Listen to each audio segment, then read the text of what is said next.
Permanecer com os microfones fechados, com os microfones desligados, e vamos abri-los somente na hora que vocês tiverem dúvidas. Então, para isso, eu peço aí a gentileza de todos vocês, para que vocês levantem a mãozinha, e eu passo a palavra para vocês. Mas antes, boa noite, Ariane. Oiê, boa noite, pessoal. Boa noite, professor. Tudo bem? Perdão. Enquanto que comportamento problema, a gente viu que para ter uma definição mais clara, a gente trouxe justamente a importância de se considerar os 3 níveis de seleção. Então, quais são os 3 níveis de seleção que a gente viu na nossa última aula? Etapa da seleção filogenética, etapa da seleção ontogenética, desculpa, turma, e a etapa de seleção cultural. Então, a gente viu que nós somos produtos, que nós, indivíduos, somos produtos destes 3 níveis de seleção. Então, para eu considerar, promover uma avaliação dos comportamentos problemas que os indivíduos apresentam, assim como as suas substituições para esses comportamentos problemas, ou seja, para que esse indivíduo ele promova uma diminuição desses comportamentos problemas, desses comportamentos interferentes e passe a apresentar outros comportamentos, a gente precisa, então, ter uma definição e fazer considerar essas 3 etapas de seleção, conforme a gente viu nas nossas aulas anteriores. Bom, a gente viu que a etapa de seleção filogenética é aquela etapa de seleção que está se referindo, ou melhor dizendo, que se refere a tudo aquilo que nós temos em comum, a tudo aquilo que eu, José Vitor, tenho em comum com a Adriana, tenho em comum com a Alessandra, tenho em comum com o Carlos, com a Andresa. Então aqui, pessoal, esta primeira etapa de seleção diz respeito a tudo aquilo que nos torna iguais. Então aqui, basicamente, nós estamos falando de questões biológicas, de questões genéticas. E por que que isso é importante pra gente? Porque a gente precisa, sempre ao presenciar um determinado comportamento problema, buscar comportamentos alternativos para que essa criança deixe de apresentar esse comportamento problema e passe a recorrer a comportamentos socialmente aceitos. Então, conforme a gente viu, a gente vai precisar considerar alguns fatores biológicos para levantar essas hipóteses. Então, essa criança que está apresentando este comportamento problema, essa criança que está apresentando esse comportamento interferente, ela tem algum fator biológico que possa influenciar na apresentação tanto deste comportamento problema, assim como na questão da emissão de comportamentos alternativos a este comportamento problema? Sim, não, talvez. Então ela tem todo a pergunta que a gente precisa fazer aqui ela tem todo o aparato biológico necessário para se comportar de uma outra forma, para se comportar de uma outra maneira? Sim, não. E aí? Então, pessoal, é uma pergunta que a gente precisa fazer enquanto a avaliação dessas 3 etapas de seleção. Enquanto que a segunda etapa de seleção, a etapa de seleção ontogenética, diz respeito às nossas diferenças individuais. Então, conforme a gente viu na semana passada, essa segunda etapa de seleção, ela justamente vai compreender os efeitos do comportamento operante, os efeitos que as consequências elas têm sobre os nossos comportamentos. Porque se eu tenho um determinado repertório comportamental, né, se a criança, ela apresenta um determinado repertório comportamental, e eu quero que essa criança, ela amplie esse repertório comportamental, eu quero que essa criança, ela apresente outros comportamentos, eu preciso garantir que ela tenha questões ambientais que vão favorecer a emissão deste comportamento. Então, se toda vez que essa criança apresenta um comportamento alternativo ao comportamento problema, ela é reforçada, então o que eu quero dizer eu dou as contingências necessárias, eu dou as contingências adequadas para que essa criança, ela apresente comportamentos socialmente aceitos e deixe de recorrer a esse comportamento problema. Então, eu estou auxiliando essa criança a desenvolver formas alternativas de se expressar, formas alternativas de interagir com o mundo? Sim, não, talvez. Então, a terceira etapa de seleção, aqui, a gente está falando da influência pra influência cultural que tem sobre o nosso comportamento. Então, esse comportamento alternativo que eu quero que a criança que eu sou responsável, ela passe a recorrer. Eu estou considerando o meio cultural onde ele está inserido? Sim, não, talvez, quem sabe. Então, pessoal, vocês foram citando alguns exemplos dessas 3 etapas de seleção, e a gente viu justamente a etapa de seleção da filogênese, a etapa de seleção da ontogênese e a etapa de seleção das práticas culturais. Então, tudo isso todos esses são exemplos aqui da primeira etapa de seleção, da segunda etapa de seleção e da terceira etapa de seleção. Então, aqui a gente viu justamente os efeitos do comportamento operante, a gente viu justamente todos esses exemplos bem aprofundados na nossa última aula. Bom, e a gente viu que ao presenciar um comportamento, enquanto analista do comportamento, e ao presenciar e ao levantar hipóteses para que essa criança ela recorra a outros comportamentos, eu preciso considerar justamente essas 3 etapas de seleção: filogenética, cultural e ontogenética. Bom, a gente viu que a cultura ela é um fator determinante para a definição de comportamentos socialmente aceitos e de comportamentos interferentes, porque conforme a gente viu muitas crianças, elas recorrem a comportamentos negativos, recorrem a comportamentos interferentes, e a gente, enquanto analista do comportamento, precisa justamente promover essa avaliação sempre considerando esse meio cultural, onde essa criança ela está inserida, onde ela está vindo. Porque nós vimos, então, que a cultura ele é um fator, é uma parte construtiva do comportamento humano. E a gente também viu nas nossas últimas aulas, justamente, que a cultura ela se é formada, ela se é realizada, definida, por meio da interação entre os indivíduos. E vimos que alguns fenômenos comportamentais, então a gente viu que determinados comportamentos, eles são passados de geração para geração. Então nós vimos que estes comportamentos, nós vimos que justamente tudo isso nós vimos que, ao presenciar um comportamento, levamos em consideração essa parte cultural. Vimos também que a cultura ela vai influenciar hábitos alimentares, nós vimos que a cultura ela vai influenciar o comportamento ético, o comportamento agressivo, o vocabulário, questões educacionais, comportamento religioso e questões políticas. Então, nós vimos na nossa última aula que a cultura ela vai influenciar todos esses aspectos, mas a nossa cultura também vai influenciar o nosso aspecto principal, que é o nosso tema de estudo aqui da nossa aula, que é justamente a percepção que nós temos de um indivíduo apresentando determinados comportamentos, inclusive um comportamento problema. Então, vai afetar a nossa percepção, justamente, uma percepção preconceituosa, uma percepção feminista, uma percepção monetária, uma percepção sobre como vive uma determinada família e, principalmente, uma percepção como se comporta um determinado indivíduo. E o nosso tema, percepção sobre comportamento problema. Então, ao presenciar um comportamento, levamos em consideração a história de vida, a cultura e o contexto. Em outras palavras, filogenética, ontogenética e questões culturais. Continuando aqui a nossa retomada, eu vi que entrou bastante gente aqui, pessoal que entrou agora. Nós estamos fazendo uma breve e rápida retomada dos principais tópicos que foram falados na nossa última aula, certo? Então aqui a gente só está fazendo essa breve retomada e a gente já vai caminhar justamente para nossa a gente já vai caminhar justamente para novos conteúdos. Culturalmente, a gente chama alguns comportamentos problemas de comportamentos indesejáveis, comportamentos inadequados, problemas de comportamento, birra, comportamento agressivo, autoagressão, entre outras formas, podendo variar de região para região. E foi aí que a gente parou na nossa última aula, que eu fiz a seguinte pergunta para vocês. Então, quando a gente presencia esse comportamento problema, presencia esse comportamento interferente, o que que como que a gente deve descrevê-lo? Então, a gente trouxe aqui onde eu fiz a pergunta para vocês, que eu perguntei, turma, o que que essa pessoa dessa imagem, o que que essa pessoa dessa fotografia, ela parece estar fazendo? Então, quando vocês olham, quando vocês observam essa fotografia, o que vocês veem, o que vocês observam? E foi aí onde vocês trouxeram para mim, onde vocês falaram, e a gente falou brevemente que é importante a gente descrever o comportamento, mas não somente descrever o comportamento, mas sim identificar a quais condições, ou seja, a quais fatores que esse mesmo comportamento ocorre. Assim, também como é importante que a gente faça uma análise da função desse comportamento na vida dessa criança, o porquê, qual que é a razão, qual que é o motivo desta criança estar apresentando esse comportamento interferente, este comportamento problema. Então, não basta a gente perceber que o comportamento acontece, mas o que está mantendo este comportamento, o que está aumentando a probabilidade deste comportamento ele voltar a acontecer. Então aqui, pessoal, nós estamos falando justamente de coisas que nós, analistas do comportamento, conseguimos realizar a fim de promover a diminuição desse comportamento. Então a gente viu que tudo isso, a análise do comportamento, pode e vai estar auxiliando a gente. Então, pessoal, a gente falou que nós íamos falar um pouquinho mais sobre todos esses tópicos nessa aula aqui. Então nós íamos falar sobre tudo isso agora. Então, pessoal, eu vou apresentar para vocês novamente o que que a gente vai fazer. Então a gente vai já iniciar esse novo conteúdo já fazendo uma prática, ok? Então, eu vou explicar um pouquinho aqui como que deve ser feita uma descrição e a gente já vai para a nossa parte prática. Então, aqui, pessoal, teremos a prática de descrever um determinado comportamento, falaremos um pouquinho de formas que nós temos enquanto analistas do comportamento de identificar em que condições esse determinado comportamento ocorre e falaremos justamente, então, das funções do comportamento. Então, o porquê, o motivo, a razão que as crianças apresentam esses comportamentos problemas. Então, aí a gente já vai para mais uma prática e falaremos de outros tópicos, onde a gente vai adentrar falando um pouquinho de comportamento reflexo e comportamento operante, ok? Então, a gente vai fazer essa breve retomada para a gente trazer um pouquinho de exemplos de comportamentos interferentes, onde a gente vai ter um exemplo do comportamento da criança, a gente vai ter, então, um exemplo de um comportamento do adulto, o que mantém o comportamento e o comportamento problema, e comportamentos funcionais, comportamentos disfuncionais, e perspectiva cultural e perspectiva da análise do comportamento para comportamentos problemas. Então, esse daqui é o nosso conteúdo que nós temos programado para ser feito hoje. Então, Então, pessoal, antes de eu iniciar novos tópicos, temos alguma dúvida sobre o que foi trabalhado nas nossas aulas anteriores? Alguém tem alguma dúvida? Tem algo que vocês gostariam de responder? Perguntar, perdão, para que eu possa responder? Ficou claro sobre os conteúdos da nossa aula passada?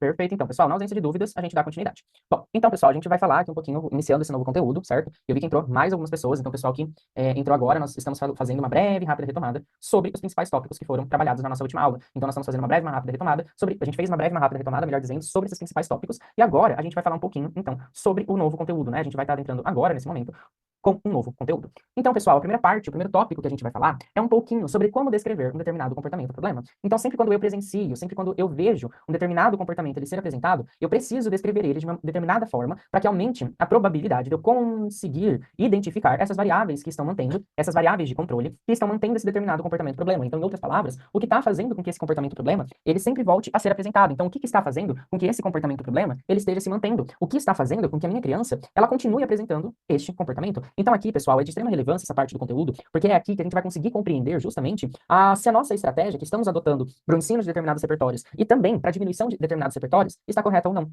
Por quê? Porque descrever um comportamento é a parte primordial, é uma das partes principais para que a gente possa, de fato, compreender essas relações funcionais. Então, sempre quando eu presencio um comportamento, é importante a gente esquematizá-lo dentro de uma análise funcional. É importante que eu esquematize esse comportamento em estímulos antecedentes, o comportamento da criança e estímulos consequentes. Então, vejam só, é importante que eu traga o que está fazendo, o que essa criança ela fez antes de apresentar um determinado comportamento. Então, é importante que eu identifique o que ela estava fazendo imediatamente antes. Então, aqui não é 10 minutos antes, não é 20 minutos antes, 2, 3 minutos antes, mas é imediatamente antes da criança apresentar este comportamento interferente. Assim como é importante que eu descreva este comportamento que ela está apresentando. Então, esse comportamento é exatamente aquilo que eu vi. Então, lembram aqui, turma, eu não vi uma moça tentando colocar uma blusa, eu não vi uma moça tentando retirar a blusa, eu não vi uma moça erguendo a criança. Eu vi uma criança deitada no chão, chorando, certo? Então, com uma expressão facial que tivesse semelhança com choro, e uma moça agachada do seu lado, segurando o seu braço. Ponto. É justamente isto que eu vi, ok? Não vi criança fazendo birra, não vi criança batendo, não vi criança triste. O que eu vi foi exatamente uma criança no chão, com uma expressão facial que se remete ao choro, e uma moça sentada, agachada do seu lado. E assim como é importante eu promover uma descrição da consequência. Opa, uma descrição da consequência. Então, o que que é essa consequência? É exatamente tudo aquilo que acontece após a criança apresentar este comportamento interferente. Então, é exatamente tudo aquilo que a criança que ela fez após apresentar esse comportamento problema. Então, aqui, pessoal, eu tenho uma criança chorando, eu tenho uma criança gritando, e o que ela fez depois? A professora se afastou dela. Ótimo, então essa é uma consequência. É a consequência que se foi atribuída para o comportamento dela. Lembrando, não é aquilo que aconteceu 10 minutos depois, não é aquilo que aconteceu 20 minutos depois. É exatamente aquilo que aconteceu posteriormente a criança apresentar este comportamento interferente. Ah, professor, essa criança, ela mordeu a professora. É uma consequência? Não, é um comportamento problema ainda. Ah, então a professora retirou a criança do ambiente. Ótimo, essa é uma consequência. Certo? Então aqui, pessoal, antes da gente partir já para a nossa parte prática, dessa parte da disciplina, eu gostaria de saber, ficou claro? Vocês têm alguma dúvida? Tem algo que vocês gostariam de perguntar? Professor, Oi. deixa eu ver se eu entendi. No caso, se uma criança fazer uma desregulação na escola, né, deu uma crise. No caso, eu vou ter que avaliar tudo o que aconteceu antes dessa crise, é isso? Uhum. E o Isso, comportamento, no caso, é a crise que ele está apresentando naquele momento. Nesse caso, é importante, Darlete, que você descreva o que é essa crise, porque eu posso compreender a crise de uma forma, só que o João pode compreender a crise de uma outra forma. Então, aqui é importante que a gente promova uma descrição dessa crise, certo? Então, o que que é essa crise para a criança? Ok? Qual que é o comportamento que essa criança apresenta quando ela entra em crise? Ela morde as outras pessoas, ela joga os objetos, ela se bate, para que a gente consiga, de fato, descrever o comportamento dela, ok? Sim, sim. E no caso, as consequências seriam o quê? As consequências é exatamente aquilo que aconteceu após a criança apresentar o comportamento. Então, o que que aconteceu com ela depois que ela apresentou esse comportamento? Ah, a professora foi lá e abraçou ela. Ah, a criança foi lá e ganhou o carrinho que ela queria. Ou a criança, ela foi retirada da atenção, certo? Então, o que aconteceu com a criança quando ela apresentou esse comportamento? Qual consequência que foi se atribuída pro comportamento dela? Tá, Certo? entendi agora. Perfeito, verdade. Então, pessoal, já vamos partir aqui para nossa parte prática. Então, aqui a gente vai assistir um videozinho. Eu não vou pedir para vocês fazerem essa esquematização, eu não vou pedir para vocês fazerem, nesse primeiro momento, esse relato do antecedente, do comportamento, da consequência. Eu vou pedir para que vocês façam, para que vocês assistam justamente o vídeo, certo? Então, vamos assistir o vídeo e depois a gente vai fazer juntos essa esquematização. Então, primeiro só assistam, depois na segunda vez anotem. Aqui. Só deixa eu confirmar que tá saindo com som, porque eu não tenho certeza. Aí. Vou dar play.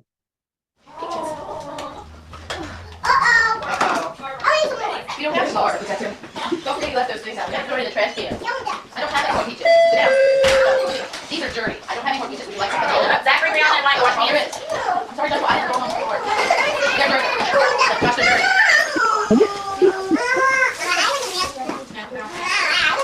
Now you eat your peaches. It's okay, Brittany. Joshua, would you like to get up and have a banana? Miss Leslie's in here, Joshua. Okay, I'll take it to the shelter. Okay. Joshua, you want to get up and have a banana, or do you want to go back to the classroom? Okay, we're going back to the classroom. Right, come here. I'm sorry that you have to go to the floor. I'm sorry that you didn't get that.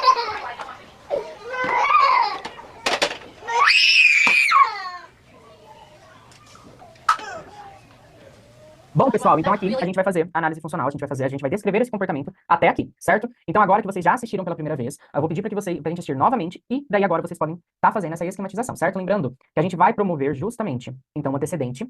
Então, o que aconteceu imediatamente antes da criança apresentar este comportamento, qual foi o comportamento que a criança ela apresentou e qual consequência que se foi atribuída para o comportamento da criança, certo? Então a gente vai fazer juntos posteriormente, só que já vão anotando, porque daí eu vou ir perguntando para vocês, certo? Vou dar play aqui novamente, peço um minutinho da paciência de vocês. Um minutinho. You don't have to start. Don't forget you left those things out. You have to throw it in the trash can. I don't have any more peaches. Sit down. These are dirty. I don't have any more peaches. Would you like some banana? Zachary, Brianna, and Mike, wash my hands. I'm sorry, Joshua. I didn't throw them on the floor. They're dirty. Josh, they're dirty.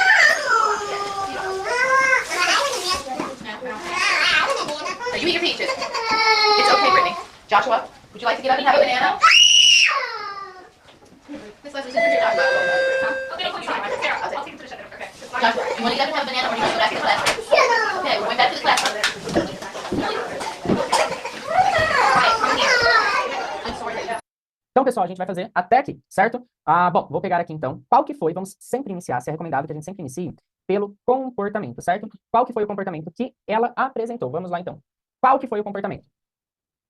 Ele caiu Foi ele no chão, quando foi impedido, no caso, de comer a fruta que havia caído no chão. É desse comportamento que tá falando. Esse daqui é o antecedente. Qual foi o Isso. comportamento que a criança apresentou? Então, caiu no chão, bateu na professora, gritou, chorou. Ó, então, bateu na professora, foi o comportamento interferente que a criança apresentou. Chorou, foi o outro comportamento interferente que a criança apresentou. Qual outro? Se jogou no chão. Isso. Se recusou a levantar também, porque ela pede pra ele. Na verdade, ela dá uma escolha, né? Você quer se sentar aqui e comer uma banana, ou você quer ir pra sala? E ele pega e se recusa a sentar e comer banana. Ela oferece uma banana pra ele, mas ele se recusa a comer, e aí é a hora que ele é retirado do refeitório. Perfeito. Então, nesse caso aqui, a gente já tem uma consequência, mas a gente já vai para a consequência do comportamento. Antes da criança apresentar todos esses comportamentos, de bater na professora, de chorar, de se jogar no chão, o que que aconteceu antes? A fruta caiu. A fruta caiu, Isso, o lanche. o alimento caiu no chão, certo? Então, em termos técnicos, ele ficou privado de alimento, certo? Então, a gente tem ali um estado de privação. Qual foi a consequência do comportamento? Então, quando ele apresentou tudo isso daqui, o que que aconteceu posteriormente? Ele se recusou a levantar do chão e foi levado para a sala. Perfeito. Então, foi retirado. Então, vamos lá. Retirado do ambiente. Então, aqui, a gente tem um antecedente que envolve um estado de privação. Então, o que que isso significa? A gente tem uma criança onde ela estava privada de algo, onde ela ficou privada de algo que ela queria. Então, o que que isso significa? Significa que ela perdeu acesso a algo que ela antes tinha, ou algo que ela ou algo que ela queria. Então, a gente tem ali o comportamento que a criança apresentou, que é justamente esse comportamento de bater na professora, de chorar, de se jogar no chão, e a consequência que foi atribuída para o seu comportamento. Qual foi a consequência que se foi atribuída para o comportamento da criança? A retirada do ambiente. Então, ao se comportar dessa forma, a professora retirou a criança do ambiente. Nós não estamos aqui justamente para falar assim, a atuação da professora foi adequada. Não, a atuação da professora não foi adequada. Nós aqui, nesse momento, nós não estamos para levantar aquilo que a gente chama de PIC. Então, o que que é esse PIC? Programa de Intervenção Comportamental. Então, esse PIC, ele vem justamente para que a gente consiga estruturar, a gente consiga realizar estruturar estratégias que vão justamente tanto impedir que a criança apresente esse comportamento, assim como o que fazer se a criança apresentar esse comportamento interferente. Então, por meio desta esquematização, a gente já consegue saber que quando algo acontece, a criança apresenta estes comportamentos, assim como qual consequência que geralmente é atribuída para o seu comportamento. Pessoal, então aqui em relação a essa descrição do comportamento, como se descrever, como se realizar uma descrição de forma adequada? Ficou dúvida? Professor, a gente tem que ser muito objetivo, então, né? Porque assim como a Mari comentou aqui no chat, eu também tinha, na consequência, por exemplo, eu olhei e falei, mas ela deu opções pra ele. E aí que ele se recusa a fazer o que a professora tá pedindo no caso e saiu. Então a gente tem que ser muito objetivo mesmo, né? Muito polido Sim. nessa hora do relato. Exatamente. Então, quanto mais objetivo a gente for e quanto mais descrever em termos comportamentais, melhor vai ser, mais favorável vai ser. Então, tem essa recomendação que a gente sempre faça uma descrição técnica, que é justamente a gente colocar em termos da análise do comportamento. Então, eu não vejo uma criança triste, eu não vejo uma criança feliz, eu não vejo uma criança em estado de birra, em estado de crise, mas eu vejo um comportamento. Eu posso ver essa criança chorar, eu posso ver essa criança gargalhar, certo? Isso Certo. em termos da análise do comportamento. Ok. Posso perguntar uma Perfeito. coisinha, professor? Por favor, Adriana. E a criança, ela já entra na gritaria, tipo, não tivemos nem tempo de nada. Assim que entra, ela já puxa os cabelos, ela já grita. E assim, esse meu antecedente seria, sei lá, eu ter que inferir que é a versão ao espaço escolar, uma vez que não aconteceu nada ainda, nenhuma atividade foi proposta, o fato de entrar ali e já tava de bem com a mãe. Até aceita vir comigo, por exemplo. Mas uma vez na sala, é só gritar, puxar os cabelos e não olhar para nada, não tem nenhum tipo de comunicação. Então aí, no caso deste meu aluno, eu fico pensando que é o espaço escolar, porque ele nem se dá a oportunidade de ver o que teria para fazer. Então, na hora da escrita, seria isso? Será uma versão ao espaço? Pode vir a acontecer. Porque não é ficar sem a mãe, ele tá acostumado a ficar sem a mãe. Pode vir a acontecer essa criança, ela apresentar alguns comportamentos, então se ela adentrou ao espaço físico da escola, e a gente percebe, só um minutinho, que eu tava trocando de computador, porque o meu computador tava acabando a bateria, esqueci o carregador na clínica, então precisei fazer essa troca. Vocês estão me escutando bem? Sim? Perfeito, então. Senão, perfeito, eu preciso só fazer essa troca. Então, aqui, muitas vezes, a criança ela pode vir a apresentar determinados comportamentos interferentes, só que esses comportamentos problemas, esses comportamentos interferentes, eles não surgem do nada, eles não acontecem fora de um contexto, fora ali de um antecedente. Então, por mais que o antecedente naquela situação, ele não tenha tanto sentido pra gente, não faça tanto nexo, nós temos um antecedente. Qual que pode ser um antecedente nesse caso? Ver a professora. Então, ao ver a professora, e esse pode ser um antecedente. Por que ao ver a professora, qual o comportamento que a criança apresenta? Choro. Ponto. E o que acontece depois dessa criança chorar? A professora pega no colo? A professora abraça? A professora beija? A professora faz tal coisa? O que acontece? O que acontece, Adriana? Olha, eu levo muito tempo para conseguir com que ele se interesse por alguma coisa. Daí eu acabo fazendo isso, eu acabo oferecendo o que ele gosta. Perfeito. Porque o tempo dele é mínimo, porque ele todo o atendimento, ele tem essa... E ele não tá ficando na escola, ele não fica na sala de aula. Ele chega, tipo, 7, 8 horas, mas já tem que buscar, mesmo com um acompanhante em sala. Então eu comecei a pensar também que ele sabe que ele grita, ele vai embora. Ele grita, ele chora e a mãe vai buscar. Então deve estar aí esse problema, né? Perfeito. Então aí a gente tem um comportamento mantido por fuga e esquiva. Então o que isso significa? Significa que essa criança ela apresenta determinados comportamentos justamente para que ela vá embora, para sair desse local, para evitar esse local. Ou também pode ser, Adriana, para ele ter acesso a um determinado item. Então, quando ele tá chorando e você entrega alguma coisa que ele gosta muito, ele para. Por segundos ele para, mas ele enjoa logo, né? Eu pensei em colocar a mãe dele junto com ele pra atividade, deixar a mãe dentro da sala. Não sei, daí, porque ele já tá acostumado a ficar sem a mãe, aí fica com receio de acabar regredindo. Tipo, aí você coloca a mãe de novo na sala. Mas como não tá rolando, eu pensei em colocar a mãe. Permitir que a mãe entre com ele. Perfeito, não tem problema nenhum. Se a gente percebe que a gente não está conseguindo uma sessão fluida, uma sessão onde a gente tem os nossos objetivos a serem trabalhados, e eles não estão sendo trabalhados justamente por conta dessas barreiras comportamentais, por conta desses comportamentos que a criança ela está apresentando, então eu posso, né, na medida do possível, chamar a mãe para estar participando da sessão, chamar a mãe para estar lá no mesmo ambiente e até mesmo fazer uma sessão de emparelhamento de estímulos. O que seria assim? Exato, perfeito. Seria uma atividade que a mãe fizesse junto comigo e com ele, né? Exato, perfeito. Porque daí você está emparelhando, né, a mãe com você, certo? Aumentando a probabilidade dele se engajar na sua sessão. Certo? Oi, Luciane. Até a Adriana falando aí, eu tenho também um aluno que, assim, ele adora ir para a sala de recurso, ele adora a tia Lu, mas aí está lá na sala de aula, ele fala assim que quer ir para minha sala. E ele sabe os dias direitinho, entende. Aí hoje, e ele sempre tá, a gente está conversando muito, ele sempre fala para mim de um coleguinha de sala. E aí hoje eu falei assim, gente, eu vou chamar esse menino para poder ir lá para a sala, né? Pelo menos um pouquinho para ver. Aí conversei com a professora e tudo. Aí ela até me falou assim, Lu, ele tem todas as esse outro aluno tem todas as características de TEA. Vamos ver se ele vai, porque ele é meio assim. Aí chamei ele, como eu falei, né? Que o aluninho sempre fala nele. E, inclusive, eu achei bonitinho que ele fala para mim que o nome do menino é Samuel. E aí ele fala assim, aí outro dia ele falou, escreve o nome do Samuel. Aí eu falei, mas com que letra que começa o Samuel? Ele, S. Aí eu, tá, beleza, S do sapo. Aí você vai vendo que ele já sabe algumas letras. Aí combinei com o menino de quarta-feira, levá-lo, né? Como ele é atendido no turno, por conta das as outras terapias que ele tem, não tem no contraturno, aí eu atendo ele no turno. E aí eu pensei, vou levar esse menino para poder ver, né, se com a atividade que eu estiver fazendo lá com ele, o menino também vai estar fazendo, para ver se melhora esse permanecer dele na sala. O que você acha? Bom, em análise do comportamento, a gente não tem um certo, um errado, a gente tem aquilo que é funcional e aquilo que não é. Se a gente perceber que a estratégia que a gente está adotando está surtindo um efeito positivo, está surtindo um efeito adequado, então a gente pode continuar utilizando essa estratégia ali. Então, eu não vejo como sendo ruim a gente adotar, né, essa estratégia. Então, é a tentativa e erro. Se a gente perceber que essa estratégia que a gente adotou está indo, está fluindo, conseguimos melhoras e avanços, a gente mantém. Se não, a gente não mantém, ok? Certo? Perfeito, então. Entendi. Maria, por favor, pode falar. Então, prof, eu atendo uma criança de 5 anos que tem, assim, um diagnóstico de TDAH e TOD. E ele tinha o hábito de cuspir, de xingar. Então, através de imagens, eu fui trabalhando com ele o que pode, o que não pode, né? Através do teatrinho. E aí isso foi conversado com a família, na escola, e tinha melhorado. Porém, faz aí o que mais ou menos um mês, esses comportamentos voltaram a ocorrer na escolinha, né? E aí eu lembro que na aula anterior o prof falou que, dependendo do ambiente, determinados comportamentos acabam retornando por conta da forma com que os adultos agem, né? Então, provavelmente está tendo algum reforçamento por parte das profs. A impressão que eu tenho é que ele age dessa forma para que eles mandem um recado para casa, para chamar a atenção do pai, e possivelmente não ir mais para a escola. Talvez seja a estratégia dele.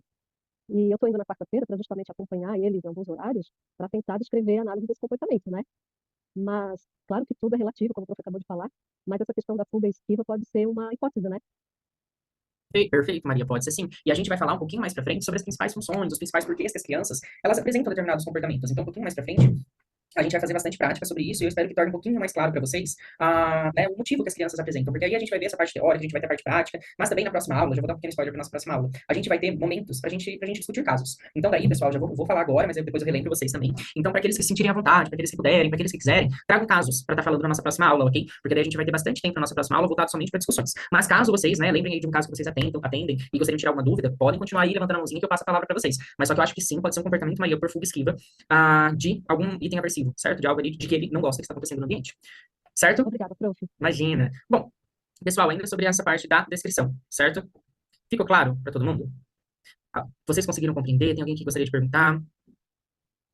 Não? Perfeito, então. Só antes de continuar, a gente tem... Giciane, você está como anfitriã. Você consegue me passar esse cargo de anfitriã? Porque o meu outro computador, ele estava sem bateria. sem baterias. Sim. Perfeito, então. Obrigado, Giciane. Imagina. Bom, continuando aqui, pessoal.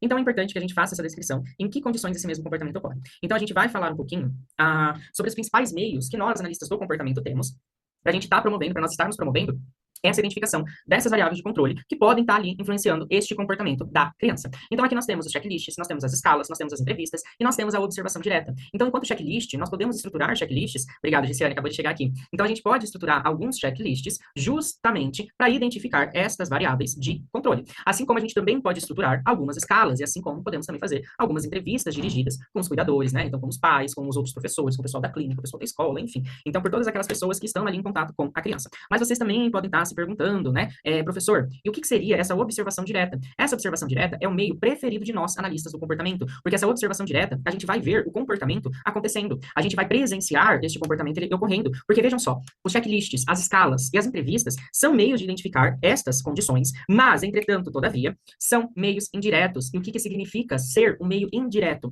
Eu não vejo o comportamento acontecer, eu vou partir do relato das outras pessoas, eu parto do relato de terceiros, enquanto que na observação direta, eu vou ver o comportamento acontecendo ao vivo. Eu vou presenciar a emissão deste comportamento. Então, por isso que a gente fala que a observação direta, enquanto fator de identificação dessas variáveis de controle, é o meio mais eficaz. Mas a gente sabe também que, infelizmente, não é possível, muitas vezes, eu ir acompanhar essa criança no mercado, por exemplo, se é sempre no mercado que essa criança apresenta esse comportamento problema. Então, nesses casos, onde não é possível eu promover essa identificação dessas variáveis de controle por meio da observação direta, eu utilizo outros meios de promover esta identificação.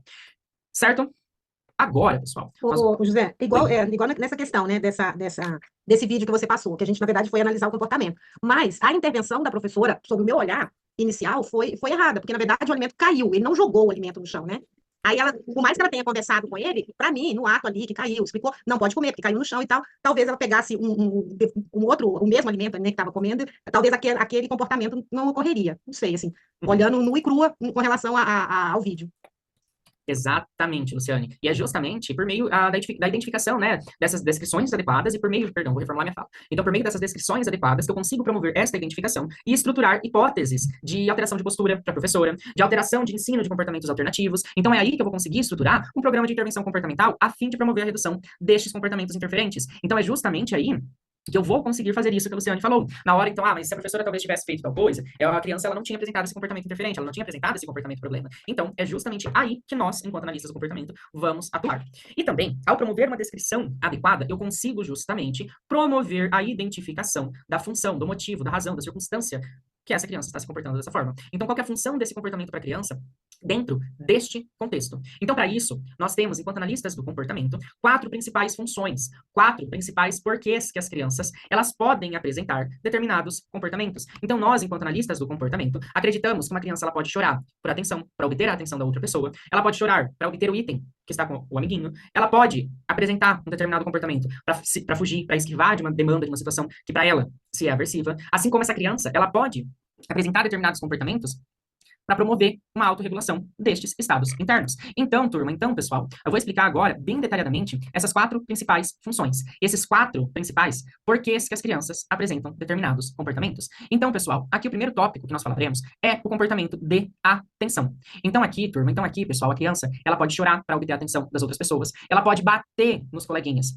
para obter a atenção da professora, ela pode jogar os objetos para ter a atenção dos outros. Então, justamente, essa atenção social, ela se é reforçada, ela se é mantida pelas outras pessoas. Então, aqui, a gente fala que a criança, ela vai apresentar esses comportamentos para ela chamar a atenção do outro. Quem que é esse outro? Aqueles que estão em volta da criança, aqueles que estão presentes no ambiente da criança. Ah, mas professor, a criança, ela pode bater no amiguinho para chamar a atenção? Sim. Mesmo que eu vá lá e fale que não pode bater no amiguinho? Sim, porque às vezes a criança, por mais que não seja uma atenção que para nós não é agradável, às vezes esse tipo de atenção da criança que a gente fornece para o comportamento da criança pode ser o suficiente para estar sendo reforçado. Pode ser o suficiente para aumentar a probabilidade dessa criança se comportar dessa mesma forma. Por mais que a gente vá lá e fale assim, não pode fazer isso. E a criança ela continua fazendo. Então, às vezes, essas broncas, entre aspas, que a gente dá, que pode não ser funcional, pode não ser o suficiente para que esse comportamento que a criança está apresentando, ele deixe de acontecer. Então, pessoal, um exemplo muito claro aqui que nós temos é aquela criança que a gente fala assim, não pode fazer isso.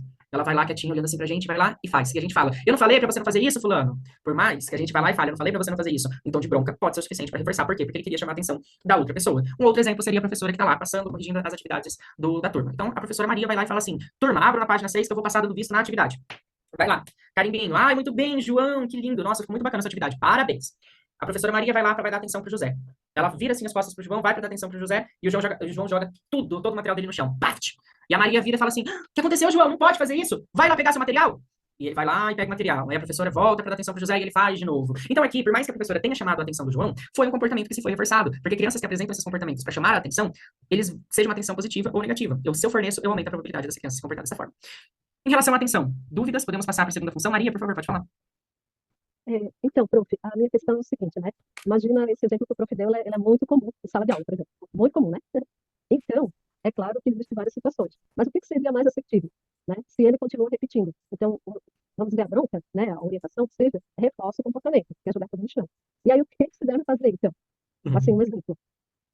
Nesse caso em específico, a primeira coisa que a gente precisa fazer é promover a identificação desses fatores que estão mantendo esse comportamento. Então, por que essa criança está se comportando dessa forma? Ela está se comportando dessa forma para chamar a atenção da professora. Ponto. Fizemos análise funcional. A partir dessa análise funcional, descobrimos o porquê, o motivo, a razão que ela está se comportando assim. Posteriormente, a gente vai criar estratégias e vai colocar em práticas. Então, quais estratégias que a gente pode fornecer para essa criança nesse momento? A gente pode dar um reforço diferencial. Então, o que significa esse reforço diferencial? Reforçar outros comportamentos que não são compatíveis com esse comportamento problema. Então, essa criança, ela falou, professora. Nessa hora que ela falou, professora, eu posso dar uma atenção. Por quê? Porque eu estou reforçando esse comportamento dela me chamar do que esse comportamento de jogar os objetos. Na hora que ela levantar o caderno e falar assim, corrige o meu, eu posso ir lá e eu posso corrigir primeiro a atividade da criança. Assim como eu posso sempre fornecer um reforço para a criança antes dela jogar os objetos no chão. Então, eu posso falar para a criança, vou olhar a atividade aqui do amiguinho, você pode ir comigo, convidar essa criança para fazer essa tarefa junto, né? No sentido de olhar a tarefa dos amiguinhos. Eu posso a dar esse reforço para a criança de tempos em tempos. Só que existe aí uma série de estratégias, Maria, que a gente vai ver um pouquinho mais para frente, do que a gente pode fazer. Mas justamente, a gente pode tanto agir no antecedente quanto na consequência. Então, esses exemplos que eu dei foram exemplos para a gente estar atuando antes da criança apresentar esse comportamento problema. Mas se mesmo assim, utilizando todas essas dicas, utilizando todas essas estratégias, a criança apresentou esse comportamento interferente, o que eu posso fazer? Nesse momento, é importante que a gente não dê demasiada atenção para esse comportamento. Então, se é um comportamento mantido por atenção, a gente sempre precisa verificar. Essa criança, ao apresentar esse comportamento, ela está se colocando em risco? Essa criança, ao apresentar esse comportamento, ela coloca em risco as outras pessoas? Interfere nas suas aprendizagens de modo significativo? Sim, não. Se a resposta para alguma dessas perguntas que eu fiz for sim, então nesse caso a gente precisa ir naquele momento e atuar e evitar que a criança se machuque, ou machuque as outras pessoas. Se não for, a gente aguarda o comportamento diminuir um pouquinho, ou seja, a criança diminuir a intensidade desse comportamento, para eu ir sim dar uma atenção para essa criança, certo? Mas essa atenção, ela não pode ser uma atenção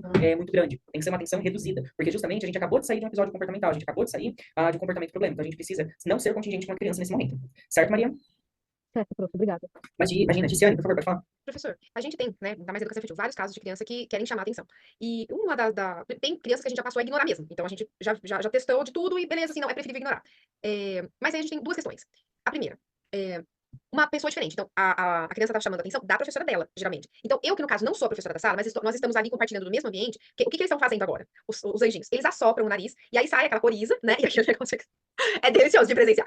E aí... Básico, Ticiane. O Ticiane é básico. E aí, né? Então, assim, como a gente já sabe que é pra chamar atenção, então geralmente eu me ofereço. Eu falo assim, ó, eu estou vendo, né? Falo pra professora, você quer que eu vá lá intervir? Aí ela, às vezes ela fala que sim, às vezes ela fala que não, né?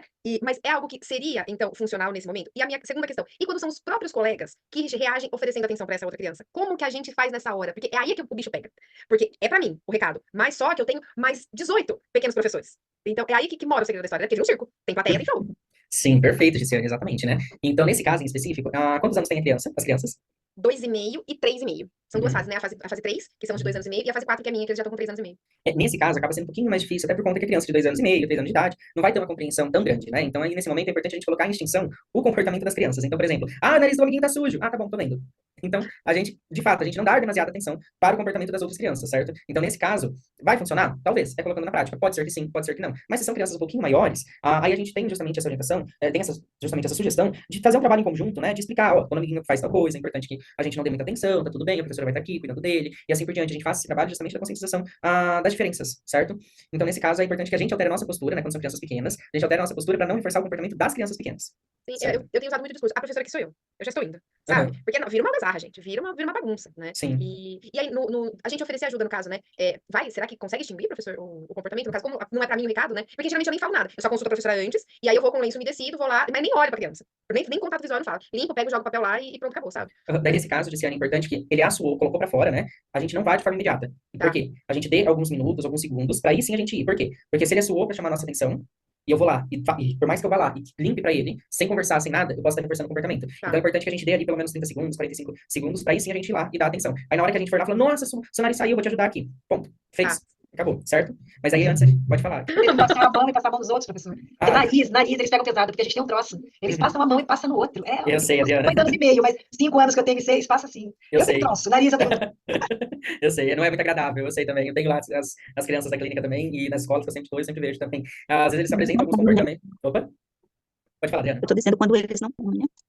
Porque tem um meu, tá dentro do espectro do autismo, e aí ele hoje, já vem alguns dias que eu acho que a medicação foi trocada e ele tá muito irritado. Aí ele chega na sala e toda vez ele quer os mesmos jogos, só que não é hora dos jogos, é hora de fazer a atividade. Aí ele tomou, ele pega a cadeira e ele vira, joga a cadeira, mesmo sabendo que eu vou dizer, vou lá perto dele, pode, levanta a cadeira, no lugar, eu uso de comandos, no lugar, agora. Dou um beijo, depois que termina, daqui a 5 minutos ele vai e joga a cadeira de novo. Meu Jesus. Aí ele pega e enfia o dedo no nariz e come a meleca. Aí eu faço, meu Deus, esses meninos estão todos rindo porque ele tá comendo a meleca e eu sem saber o que fazer. É um desespero tão grande. Gente, eu tô virando uma bruxa, porque eu não tô entendendo o que eu tenho que fazer aqui. Nesse caso, né, o que tá mantendo esse comportamento é a atenção dos colegas, né? Porque daí os colegas avisados, os colegas estão reforçando o comportamento, certo? Bom, pessoal, vamos continuando então aqui. O próximo que falaremos é do tangível. Então, aqui o tangível é essa segunda função. Esse comportamento, essa função desse comportamento, ele também pode ser chamado de mando. Então, algumas crianças podem apresentar determinados comportamentos, justamente para que elas tenham acesso a um determinado item, a um determinado objeto da outra pessoa. Então, aqui é as crianças que apresentam alguns comportamentos, aonde nós falamos que elas apresentam para elas obterem aquilo que elas querem. Então, por exemplo, o amiguinho tá brincando com o carrinho azul. E o João, ao ver esse amiguinho brincando com o carrinho azul, ele começa a chorar, ele começa a gritar, e começa a puxar o carrinho azul que tá na mão. do Fernando. Então, aqui é um claro exemplo de tangível, é um claro exemplo de função de comportamento de mando, aonde a criança vai apresentar determinados comportamentos para que ela tenha um acesso final a algum item, alguma atividade, algum ambiente, e assim por diante, ok? Professor, eu tenho uma criança que apresenta esse comportamento, o que que eu faço? Eu posso fazer uma economia de fichas, eu posso ensinar formas alternativas dessa criança estar indicando aquilo que ela quer, eu posso, por exemplo, né, então, me utilizar de mandos gestuais, mandos por troca de figuras, no caso, aquelas crianças que têm um baixo repertório vocal, né, verbal vocal, que tem uma baixa fala, que não sabem ainda se comunicar de uma forma eficaz em todos os contextos onde ela está inserida. Eu posso utilizar essa economia de fichas, que é a criança trocar itens pela fichas e assim por diante. Eu posso então, ensinar essa criança a esperar, utilizando então o tempo de espera, onde eu posso criar situações que ela precisa de fato esperar 10, 20 segundos para obter acesso a determinado item, e posteriormente eu vou aumentando esses segundos até chegar no meu objetivo final, porque muitas crianças que estão dentro do espectro autista, não somente dentro do espectro autista, mas muitas crianças de forma geral, têm uma dificuldade bem significativa em aguardar, em esperar, e a gente pode utilizar então essa estratégia. Eu posso envolver uma troca de turnos, então minha vez, sua vez, justamente também para trabalhar esse comportamento de espera. A fuga esquiva de atividades, fuga esquiva de demandas. Muitas crianças podem apresentar alguns comportamentos para evitar uma situação aversiva, para evitar seguir uma instrução da professora, para evitar fazer uma atividade que está sendo proposta. Então, por exemplo, a criança ela pode chorar, ela pode gritar, ela pode morder as outras pessoas, justamente para ela evitar fazer aquilo que ela não quer. Então, aqui, por exemplo, eu posso pegar um exemplo que a professora pegou uma atividade e falou pro Joãozinho, Joãozinho, agora tá na hora dessa atividade. E nessa hora o Joãozinho começou a gritar, o Joãozinho começou a chorar. Assim como o Joãozinho, ele também pode ter visto a professora do outro lado do corredor e já ter começado a chorar, ter começado a gritar. Por quê? Porque ela associou a essa professora a um evento aversivo, a algo ruim, certo? Assim como é a escola também. Então, às vezes, a criança, quando ela já fala escola, ela já começa a chorar. Por quê? Porque ela não quer ir para a escola fazer atividade, fazer algo que ela não quer. Ela quer evitar essa situação aversiva, este ambiente aversivo. Professor, o que eu faço nesse caso? A gente pode trabalhar com ludicidade, então a gente pode usar o lúdico para aumentar a probabilidade dessa criança ela se engajar na realização dessa atividade. Eu posso fragmentar a atividade em partes menores para aumentar a probabilidade que ela realize. Eu posso aumentar a magnitude do reforço. Então, o que significa aumentar a magnitude do reforço? Que ao essa criança fazer, eu posso colocar um item que ela gosta muito como reforçador. Eu posso aumentar o tempo de parque dessa criança. Eu posso colocar intervalos maiores para que ela realize a atividade. Eu posso manter a consistência, mas lembrando, manter a consistência é eu garantir que essa criança vá realizar, mas dando as ferramentas necessárias. Então, eu posso dar uma dica mais inclusiva. Eu posso fornecer um auxílio maior para essa criança para que ela realize essa atividade. Então, existem aí inúmeras estratégias que a gente pode estar adotando para trabalhar esses comportamentos que têm função de fuga e esquiva. E, professor, existe um melhor? Existe um pior? Não. Existe aquilo que vai ser funcional para sua criança e existe aquilo que não vai ser funcional. Se é funcional, ótimo, maravilha, continuamos nesse caminho. Se não é, a gente senta, pensa e estrutura uma nova estratégia. Então, em análise do comportamento, existem alguns procedimentos de ensino e algumas estratégias que a gente pode utilizar com as crianças, mas que a gente sempre vai ter que estar adaptando elas para a realidade da criança. Então, eu posso, por exemplo, utilizar uma técnica que vocês vão aprender nessa disciplina, na próxima aula, que a gente vai falar sobre ela, de DRO, que é justamente um reforço diferencial de outros comportamentos. Então, eu posso reforçar um X comportamento do Joãozinho, que pode ser funcional. Só que, às vezes, ao reforçar um X comportamento do Luiz, pode não estar sendo funcional. Então, eu preciso adaptar essa estratégia considerando a subjetividade, considerando a individualidade dessa criança. Dúvidas, fuga esquiva? Não? Professor, eu queria que o senhor me desse uma ajuda, porque no caso lá na escola tem uma criança que, o senhor colocou bem aí, um exemplo, né? A criança criar aversão à professora. Ela tem 4 anos, não, ela tá no infantil 1. Ela é TEA, né, nível 3. Ela, no caso, não fica mais na sala de jeito nenhum, não tem quem faça, e a professora tem a dificuldade de fazer a adaptação das atividades, mas mesmo assim, a criança só quer ficar na brinquedoteca, onde tem escorregador, tem cama elástica. Eu já tentei fazer a equilibração de colocar ela 1 hora na brinquedoteca e depois coloco na sala, mas quando ela chega na sala, não tem quem faça, essa criança grita horrores. E aí eu queria que o senhor me desse uma sugestão como que eu faço, que é muito difícil. E a gente, como o senhor está colocando, eu já tinha observado, eu acho que a versão, a professora, são 2 professoras, só uma que fica com ele. Ela não tem paciência, e quando ele já olha, ela já é chorando, só joga a mochila na sala e sai. Uhum. Perfeito. Bom, a minha sugestão é justamente, na verdade, antes de dar a sugestão, vou fazer uma pergunta. O que essa criança faz, o que vocês fazem quando essa criança apresenta esse comportamento? Gente, quando ela fica assim, o que a gente faz? Tira da sala, né? E aí coloca ela para respirar um pouco, porque ela fica muito agitada, grita horrores, e a gente fica até preocupada. Aí faz exercício da respiração. Aí depois de muito tempo a gente leva, quando vê que ela não tá querendo de jeito nenhum, a gente coloca ela na brinquedoteca, deixa meia hora pronto. Mas quando ela vai pra sala, que a professora olha, ele olha a professora, é um desespero. Nesse caso, muito provavelmente, ele associou essa professora a algo aversivo, algo que ele não é agradável para ele. Então, nesse momento, justamente, a gente precisa fazer uma dessensibilização. Então, o que é essa dessensibilização? Fazer algumas aproximações com a professora. Então, nesse momento, se for possível, um momento de intervalo, por exemplo, convidar a professora para interagir um pouquinho com ele, se for possível. Então, para interagir, para brincar um pouquinho com ele nesse intervalo. Para aí sim a gente ir fazendo essa dessensibilização com essas aproximações, para de fato diminuir a probabilidade dessa associação com essa aversividade. Por quê? Porque dentro do histórico de vida dele, muito provavelmente, a professora deve ter dado algumas demandas, algumas atividades que ele não gosta, que são aversivas para ele, que foram aversivas para ele nesse contexto. Então, o que a gente pode fazer? justamente essa dessensibilização. E como que a gente faz isso? Associando essa pessoa, esse professor, a algo que seja ali agradável, algo que seja ali bom para essa criança, ok? Que é essa brincadeira, que é alguma brincadeira que ele gosta, alguma brincadeira, então, que seja do interesse dela. Faz sentido, Darlete? Sim, professor, sim, sim. Eu gostei muito dessa explicação, mãe. Eu vou começar a colocar em prática lá na escola, porque tá muito difícil pra gente. Eu faço atendimento a ele, e quando eu não atendo ele, ele bate lá na porta, eu tenho que parar o atendimento e tenho que atender ele, quando ele tá muito desregulado. Muito obrigada. Isso indica, Darlete, então, pra gente, que ele associou você a algo agradável, né? Porque daí ele bate na porta e ele recorre a você. Então, a minha sugestão em complemento, frente a esse relato que você, esse último relato que você trouxe, é que você possa interagir com a professora e a criança. Vocês duas estando juntos nesse momento ali do intervalo, certo? Tá, obrigada, professor. Imagina. Eu acho que alguém tinha levantado a mão. Paula, por favor, pode falar. Fui eu, professor. Quando você falou aí, quando ela falou, eu lembrei de uma aluna nossa, né? Que eu trabalho como psicopedagoga, mas também sou professora. E toda vez eu acabo observando. Tinha uma auxiliar na sala que a criança chorava, ela estava em semana de adaptação, ela chorava, e aí ela toda hora falava, engole o choro, engole o choro. Ai, gente, eu tenho uma... Esse negócio de engolir o choro, é tão difícil escutar isso, porque assim, a criança está em semana de adaptação e tudo. Por que você não vai lá e acolhe a criança? Pega a criança no colo, né? E assim, eu sempre falo para as professoras, né? Não minta para a criança. Se você fala assim que vai ligar para a mãe, liga, sabe? Combina com a mãe, olha, hoje a criança, ela está em semana de adaptação, né? Tenta buscar ele um pouquinho mais cedo, e aí vai estendendo isso, sabe? Porque assim, a criança, ela é uma questão de confiança, eu falo assim, né? Porque assim, se ela não sentir confiança em você, ela vai te odiar pro resto da vida. Ela vai ter aversão, ela vai... Então, assim, quando você passa confiança pra criança, é totalmente diferente, porque ela acredita nas coisas que você fala. Então, se você fala pra criança, você vai, ai, tia, eu quero lápis azul, e você fala assim, não, eu vou dar lápis azul. Ela vai estar lá esperando o lápis azul, né? Então, assim, eu acho que a gente, às vezes, pode até ter falado algo que machucou essa criança, né? Porque às vezes a gente não percebe, não que tenha sido proposital, mas pensar mais nesse lado, né? Aí essa criança tava lá chorando e tudo, e a auxiliar saiu. E aí eu fui lá, ela nunca teve contato comigo. Aí eu fui lá, só peguei ele no colo, botei no meu colo e falei assim, calma, vai passar. Olha lá o que a professora tava fazendo, era até a professora de inglês. Olha o que a teacher tá fazendo, olha que legal. Na hora ele parou de chorar, né? Aí ele começou a rir, porque tava sendo engraçado ali. Mas eu passei aquela confiança pra criança. E não fiquei pedindo pra ela engolir o choro, gente. Isso é muito sério, ela que não está sentindo. Deixa a criança chorar, vai acalmando ela, não ficar pedindo pra engolir o choro.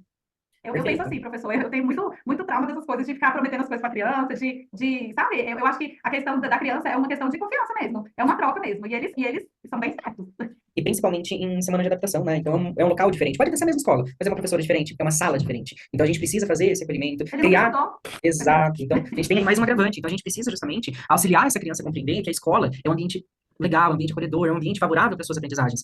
Agora, se a gente tem essa atitude, a gente tem falas como essa, é claro que a criança ela vai identificar na gente, ou até mesmo na escola, no ambiente, algo aversivo, algo desagradável. Então, na medida do possível, na medida daquilo que você faz necessário, é sempre importante a gente validar esse sentimento ali da criança. Eu entendi que você tá chateado, você quer um abraço? Ah, então, eu entendi que você tá chateado, o que a gente pode fazer? Certo? Então, eu concordo com você também, Paula, principalmente em semana de adaptação. Eu criança que ele pode sim chorar, que ele pode sim ficar chateado, ele pode dançar. Essa semana eu estudei de uma criança do segundo ano. Ela tava caindo, né? Lá no consultório, eu ensinando ela lá, fazendo atividade, ela caindo. Eu disse, que foi? Você tá cansada? Aí ela, não, tia, eu não tô cansada. E ela pensando. Aí eu disse, você tá cansada? O que aconteceu? Você não dormiu essa noite? Ela, não, tia, eu não posso ficar cansada. A minha mãe falou que eu não posso cansar, eu tenho que estudar, sabe? E aí eu fiquei preocupada com aquilo, porque quem leva pra terapia é a tia, né? A mãe não fica com a criança, só acorda, leva pra escola e chega em casa e dorme, né? E aí eu chamei a tia pra conversar, pra você ver o tanto que essa criança estava cansada. O tempo que eu chamei a tia pra conversar, quando a gente voltou, a criança estava dormindo no banco, né? Lá na recepção. Então, assim, aí foi o que eu questionei com ela. Falei, olha, eu tô te falando aqui, mas eu vou marcar um encontro com a mãe, porque eu acho importante ela saber disso e tudo. Ela tem sim o direito de cansar, né? A gente não pode esgotar a criança de querer estudar. Eu falo pra eles que tudo que é demais faz mal. Se você brinca demais faz mal, se você fala demais faz mal, tudo tem que ter equilíbrio, né? A gente tem que ter uma rotina, tem que ter o tempo de estudar, ela tem que ter o tempo de descansar, porque ela já chega da escola, já vai fazendo dever. Você acha que a criança vai aprender? Não, gente. Ela já tem uma dificuldade, ela tem TDAH e dislexia. Aí a menina chega da escola, quer enfiar a menina pra fazer atividade, ela tem que almoçar com calma, aí depois tem uma hora de descanso, depois fazer alguma coisa, e depois deixar a criança brincar. Porque ela precisa disso, e ter uma noite de sono, né? Não dormir tarde, tudo isso ajuda. Mas aí os pais chegam à noite, a criança tá morrendo de saudade dos pais, e o que eles falam? Vai, senta aqui, vamos fazer dever, que você não sabe ler ainda, menino. Aí eu falei pra ela, olha, desse jeito eu vou ter que pedir pra vocês fazerem acompanhamento psicológico, vocês vão ter que lidar com a situação. Porque não assim vocês vão piorar o laudo da filha de vocês, né? E não ajuda. E infelizmente a gente tem que ter esse tipo de conduta com os pais, professor, porque, né, a criança não tem como, elas são crianças, e elas têm direito, sim, de cantar, de brincar, de tudo, né? Assim como nós também. Exatamente, Paula. As crianças, elas, e principalmente as crianças, né? Eu acho que, por mais que a gente queira dar o melhor ali para os filhos, todas as oportunidades possíveis, sobrecarregá-los, não vai fazer bem para eles, né? Então, é justamente isso. A gente precisa ficar sensível à criança e também ficar sensível para ver se a gente não está sobrecarregando ou não a criança. Ah, o futebol vai fazer muito bem. Ah, e aula de xadrez também. Ah, o reforço também. Aula de inglês também. Mas, gente, é criança. A melhor maneira que a criança vai aprender é brincando. É interagindo. E é brincando com a gente, é brincando com os colegas. E a criança, ela precisa ser criança. Exatamente. Eu concordo muito com a sua fala, Paula. Acho que tinha alguém com o microfone aberto. Alguém gostaria de falar? Não? Perfeito, então. Bom, dando continuidade aqui, pessoal, a última função que o comportamento pode estar assumindo é de sensorial. Então, muitas vezes, a criança ela pode apresentar um determinado comportamento por uma questão sensorial. E o que isso significa? Significa que, muitas vezes, a criança, ela se comporta de determinadas maneiras, não para chamar atenção, para ter acesso a determinado item ou para evitar alguma coisa ruim, mas sim por conta, para promover uma autorregulação desses estados internos. Então, essa questão sensorial, a gente fala que entra no reforço automático. O que isso significa? Significa que eu não dependo do meio externo, que eu não dependo das outras pessoas, para eu continuar fazendo esse comportamento. Que esse comportamento, ele não é reforçado pela professora, ele não é reforçado pela minha mãe, ele não é reforçado pelos meus colegas de sala. Esse comportamento, ele entra no reforço automático, que o simples comportar-se já é reforçador. Então, aqui, os maiores exemplos que nós temos são aqueles comportamentos como as estereotipias. Então, eu posso apresentar um comportamento de flapping, porque eu tô muito animado. Eu posso ficar puxando a minha orelha, porque eu tô com dor de orelha, dor de ouvido. E eu quero diminuir essa sensação ruim no meu ouvido. Eu posso tomar um remédio para dor de cabeça, para diminuir essa minha dor de cabeça. Todos esses são exemplos de função sensorial, porque eu não dependo da Adriana, eu não dependo da Luciane, eu não dependo do José, do João, da Fernanda, da Paula, para esse comportamento ser reforçado. Porque o simples ato de se comportar-se já é reforçador. Por quê? Porque se eu puxo a minha orelha, eu posso diminuir a dor de ouvido que eu tô sentindo. Vejam só, eu não dependi da outra pessoa. Foi o meu comportar-se que foi reforçador. Eu tomei o meu remédio de dor de cabeça e a dor de cabeça passou. Eu não dependi de outra pessoa. Eu fiz o flapping porque provoca uma sensação interna agradável. Eu posso ficar balançando os meus pés em uma reunião importante para diminuir um nível de ansiedade. E ao balançar esses pés, eu consigo promover essa diminuição dessa ansiedade. Então, tudo isso são exemplos de comportamento sensorial. E, entretanto, tem alguns comportamentos que têm função sensorial, que são comportamentos que podem colocar em risco as crianças, como, por exemplo, autolesivo, heterolesivo. E nessas funções, nesses comportamentos de se bater ou bater nas outras pessoas com função sensorial, ele precisa de uma intervenção direta, assim como aqueles comportamentos que atrapalham, que prejudicam as suas aprendizagens. Mas é importante frisar aqui que todos nós apresentamos algum comportamento com função sensorial. Todos nós, em uma menor ou maior intensidade, apresentamos alguns comportamentos estereotipados. Por exemplo, algumas pessoas falam com a mão, né? Ditado popular. Elas gesticulam. Algumas pessoas roem unhas. Algumas pessoas tiram pedrinha dos dedos, certo? Outras pessoas ficam balançando a perna.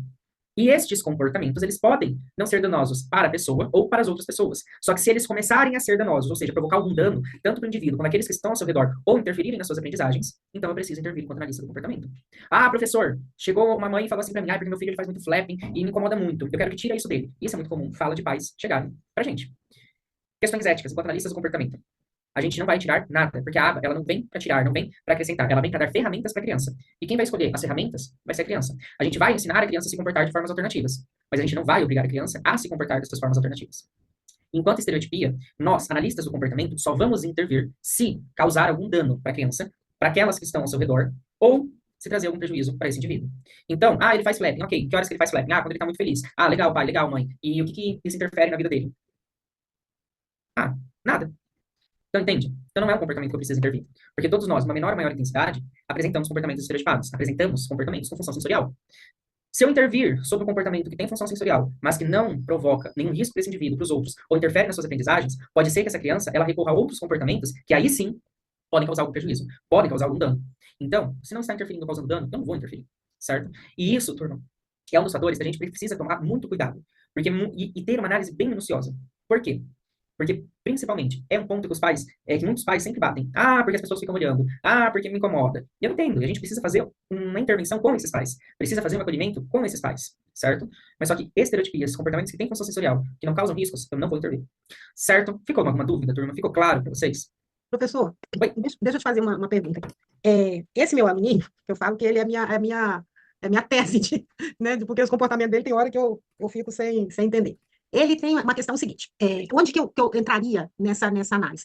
Por exemplo, se chega alguém que gosta, né, que ele gosta, ou que é alguém conhecido dele, o comportamento dele, assim, ele fica extremamente excitado, mesmo que quando ele conhece a pessoa. E ele fica, e aí ele bate, né, bate na pessoa que estiver com ele. Se ele me vê, por exemplo, ele me vê, aí ele já fica. E se ele tá com a tia, ele bate na tia, aí de repente ele me chuta, meu óculos já voou várias vezes, mas você vê que não é uma intenção de bater mesmo. A intenção é de falar, oi, parece, sabe, oi, tia Lu, tudo bem, não sei o quê, mas ele não dá conta de fazer isso.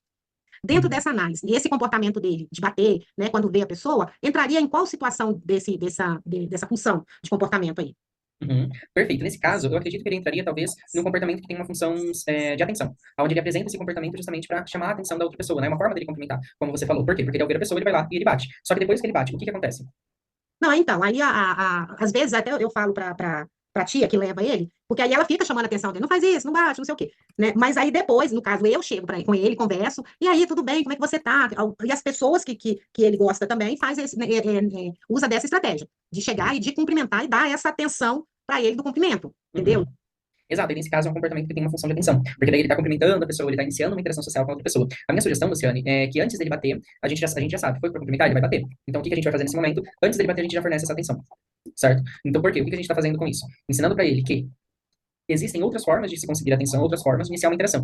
Ah, ele bateu. Aí, nesse momento, eu não forneço atenção, certo? Porque daí eu já vou ter cumprimentado, já vou ter iniciado uma interação antes dele bater. Mas sabe o que às vezes acontece, professor? É que às vezes ele vê de longe. A Aham. pessoa tá de longe. Ele, tipo assim, ele me vê, eu tô atravessando a rua e eu nem, tipo assim, eu nem vi que ele tava indo, né? E aí ele me vê, ele já chama, aí já bate no outro, na pessoa. Então, eu falo assim, é muito rápido, sabe? Aí eu Aham. falo que tem hora que não dá nem pra você intervir de determinada maneira. Sim, Porque, sim. aí, por exemplo, eu tô lá do outro lado. Eu não dou essa atenção pra ele, eu finjo que não vejo, Uhum. entendeu? Exato. Daí, nesse momento que ele bateu, você finge que nem deu, certo? Passou alguns segundos, aí você fala, nossa, você tava aí, eu nem te vi. Oi, como você tá? Aí eu dou atenção, Entendi. certo? Pra não ser contingente. Então, o que isso significa? Pra ele não associar que bateu e recebe atenção. Passa, nem que seja 10 segundos, 10, 15 segundos, Luciane. Olha pra ele como se nada tivesse acontecido e fala, nossa, você tá aí, eu não te vi. Entendeu? Só pra gente não selecionar esse comportamento de bater como comportamento funcional. Teve um dia desse que uma professora encontrou com ele no supermercado. Ele tava no supermercado com a tia. E aí a professora chegou, né?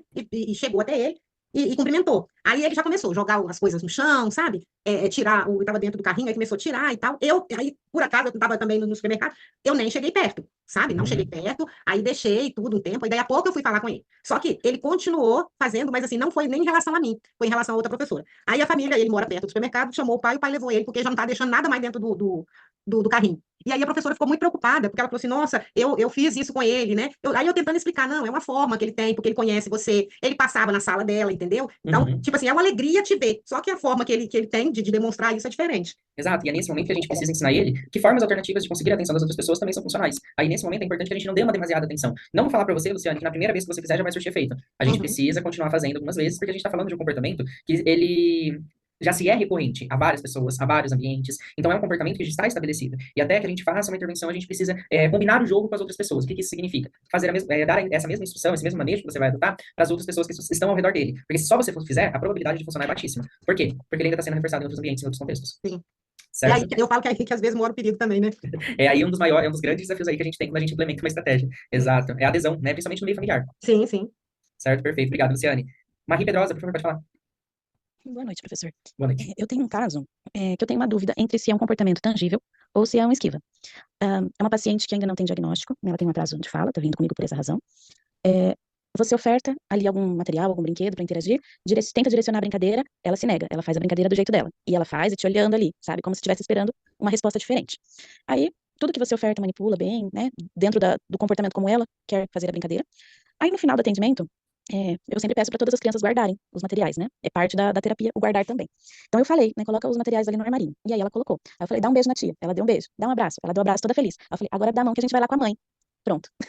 A menina começou um choreiro, foi pro canto da sala, sentou e era só não, não, não, não, não. Aí eu falei, eu vou ter que chamar a mãe para levar embora? No outro dia você vai voltar, você vai continuar brincando com a tia, né? E nada era negociável. Aí tive que chamar a mãe tem que pegar ela no colo, ela sai batendo, se batendo, né? Batendo na mãe, assim, totalmente desorganizada. E não é a primeira vez que acontece. Uhum. E aí isso me gera aquela dúvida, assim, é um comportamento de tentar manter-se dentro da terapia, dentro da atividade, porque é lúdico, porque é divertido, ou se é sempre ela tentando evitar a saída daquela situação, né? Tentando, de certa forma, manipular a interação. Nesse caso aí, a gente tem um comportamento que tem ali a função de mando, né? Justamente, eu quero continuar a interação, eu quero continuar a brincadeira, eu não quero com a mamãe, eu não quero parar a brincadeira. Então aí a gente tem um comportamento de mando, certo? Tem um comportamento de mando para continuar a atividade, para continuar a brincadeira, para continuar com os brinquedos, por mais que ela tenha aceitado tenha aceitado guardar. Então a minha sugestão, Marie, é que a gente faça uma análise funcional experimental. O que isso significa? Significa que a gente faça ali algumas testagens, isole algumas variáveis, para a gente verificar se de fato é um comportamento de tangível, um comportamento de mando, ou se é um comportamento para obter a atenção. Então a minha sugestão nesse caso é que você chame a mãe para buscar a criança na hora que já estiver acabando a sessão. Então, por exemplo, 5 ou 3 minutos antes de encerrar a sessão, é que a mãe vá lá e finaliza a sessão interagindo junto com você e com a criança. Aí você sinaliza pra mãe e fala, mãe, fulano, tá na hora da gente ir embora, vamos guardar aqui as coisas? E aí a gente vê qual que vai ser o comportamento que a criança vai estar apresentando. Por quê? Porque se for um comportamento de mando para continuar a interação, ela vai continuar a interação, ela vai apresentar esse inadequado. Por quê? Porque ela quer continuar brincando. Se ela guardar e naquela hora ela for embora, então aí a gente já sabe que não é um comportamento de mando, e sim talvez um comportamento de fuga esquiva. Aí a gente precisa também analisar qual que vai ser o comportamento da criança na hora que a mãe entrar na sessão. Mas a minha sugestão é também, fez isso, fez análise, identificou que ela quer continuar na sessão, quer continuar brincando, não quer ir embora. É que a gente torne a sessão um pouco mais chata. Então, no término da sessão, a gente vai diminuindo a interação com a criança, a gente vai diminuindo, né, os brinquedos que a criança tá brincando, vai fazendo esse controle de estímulos, então não tá usando, vamos guardar. E a gente dá algumas demandas, algumas atividades que são um pouquinho mais chatas, que a criança menos gosta, digamos assim, no término da sessão, para diminuir a probabilidade desse comportamento interferente. Faz sentido, Marie? Faz sentido. Vou tentar aplicar para ver como vai ser daqui para frente. Isso, perfeito, porque dependendo do comportamento, pode ser que essa criança ela esteja de fato se comportando dessa forma para chamar a atenção da mãe, para continuar a interação, mas também pode ser para ela evitar a mãe. Daí a gente precisa analisar e isolar essas variáveis para que a gente consiga isolar de fato elas, para que a gente consiga dizer, ah, não, é um comportamento de mando, ah, não, é um comportamento de atenção, e assim por diante, certo? A mãe até tentou usar aquelas estratégias de dizer, né? Ah, vamos embora que o pai comprou o refrigerante para você, tá esperando você. E nada que a gente tentou fazer de acordo, né, verbal com a criança, não Sim. resolveu. Não, é A mãe porque teve que...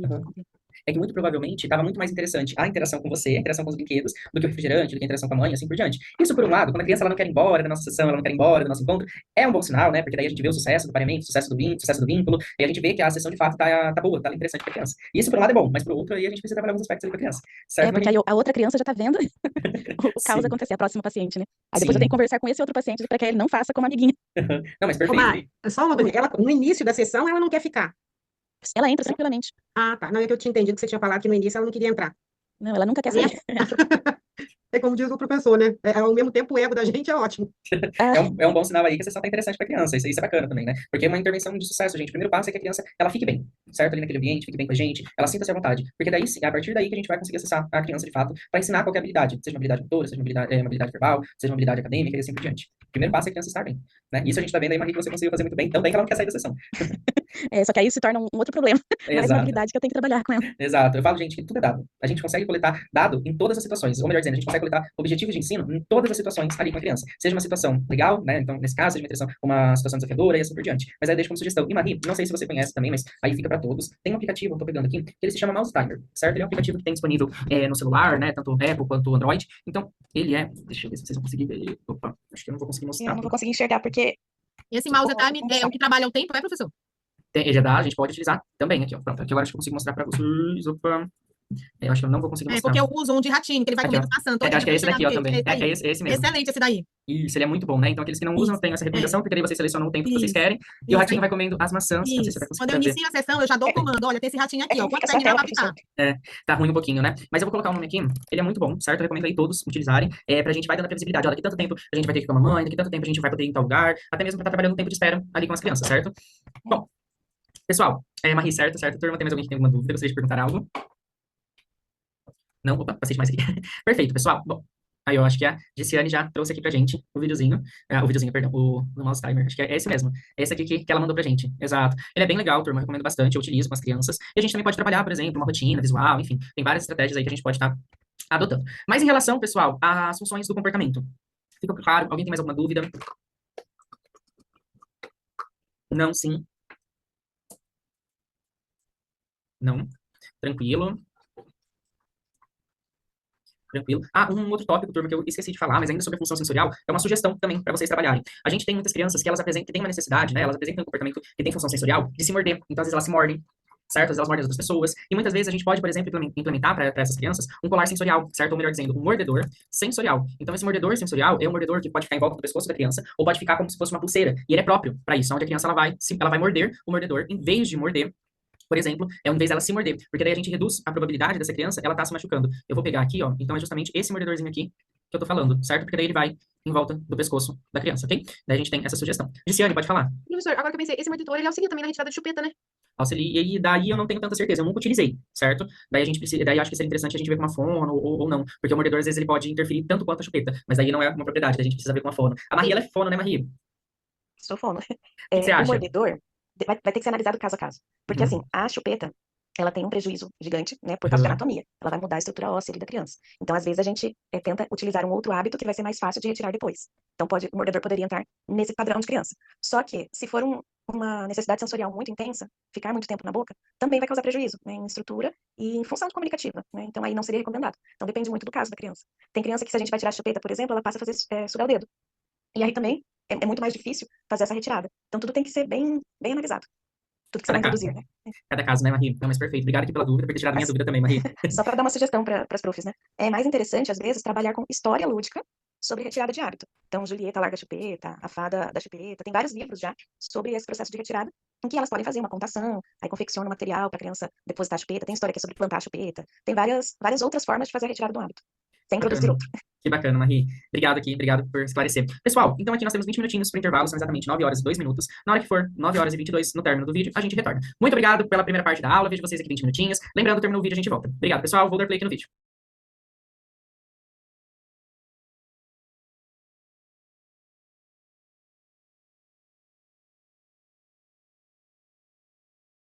de vocês. Quem já retornou aqui? Vamos lá.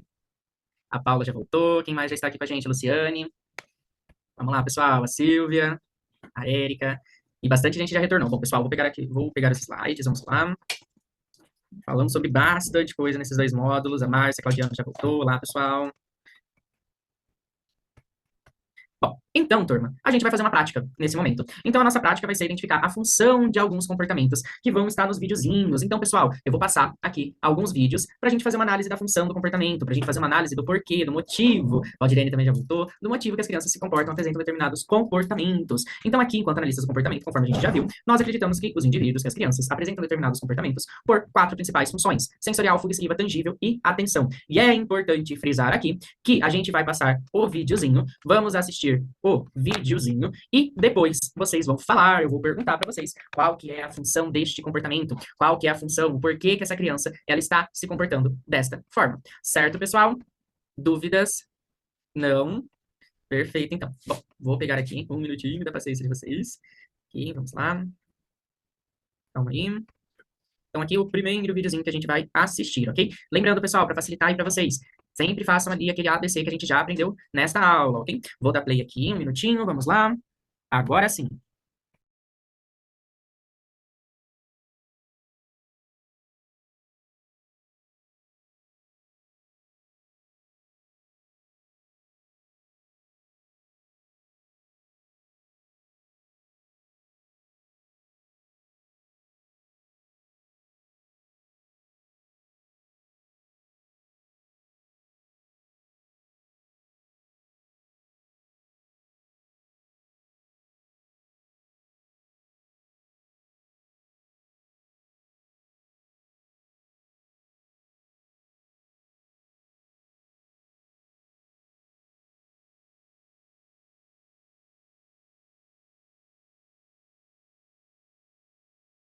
Eita, turma, foi sem som aqui pra vocês? Achei que tava com som. Eu tinha selecionado o som. Acabei de ver aqui. Foi sem som. Mas a criança só tava chorando, certo? Então, só tínhamos aqui o choro da criança, ok? Então, eu vou passar aqui novamente, certo? Só que agora eu vou passar com som. Daí só tem choro da criança, ok? Vou dar play aqui. Mas quem da catequese? Você queria mais? Ah, Jaqueline, seu áudio tá aberto aqui. Vou fechar ele aqui, perfeito. Agora, pessoal, sinalizem pra ver se tá com som. Tá com som, turma? Agora Sim. tá. Fechou. Vou dar play de novo.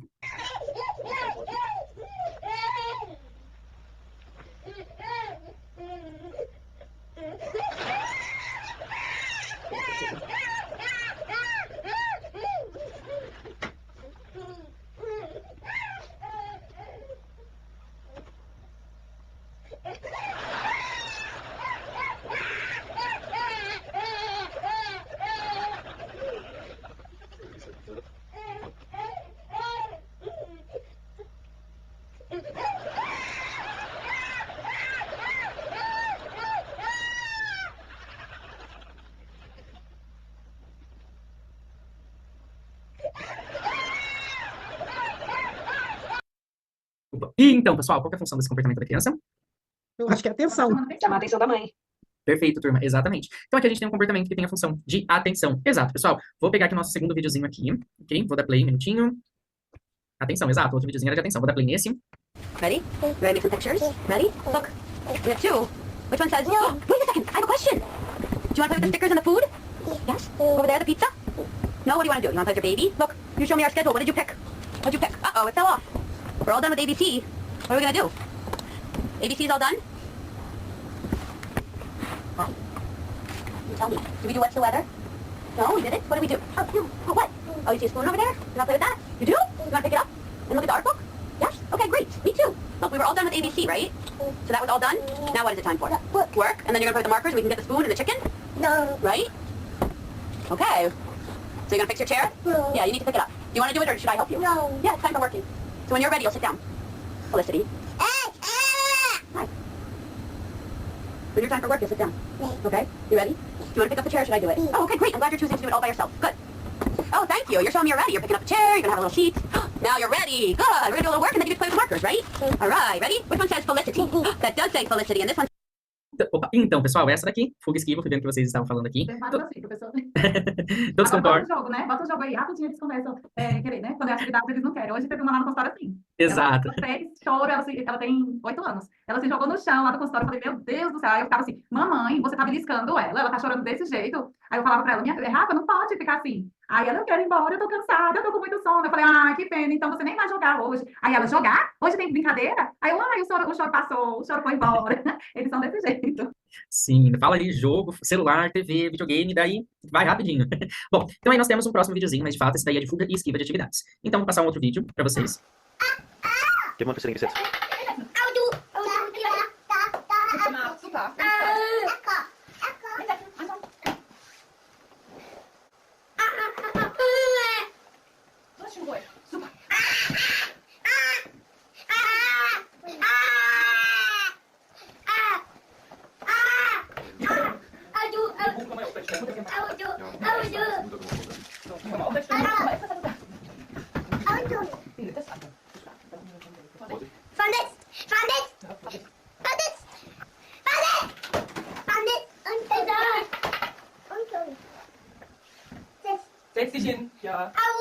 Yeah, good job.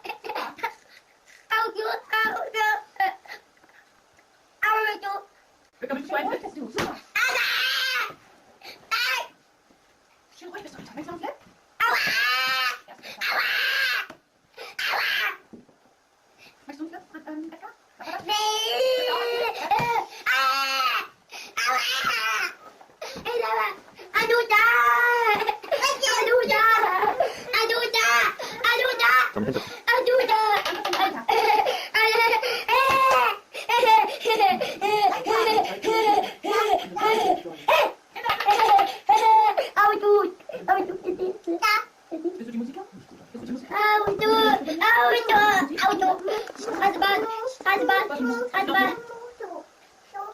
should not give much shit.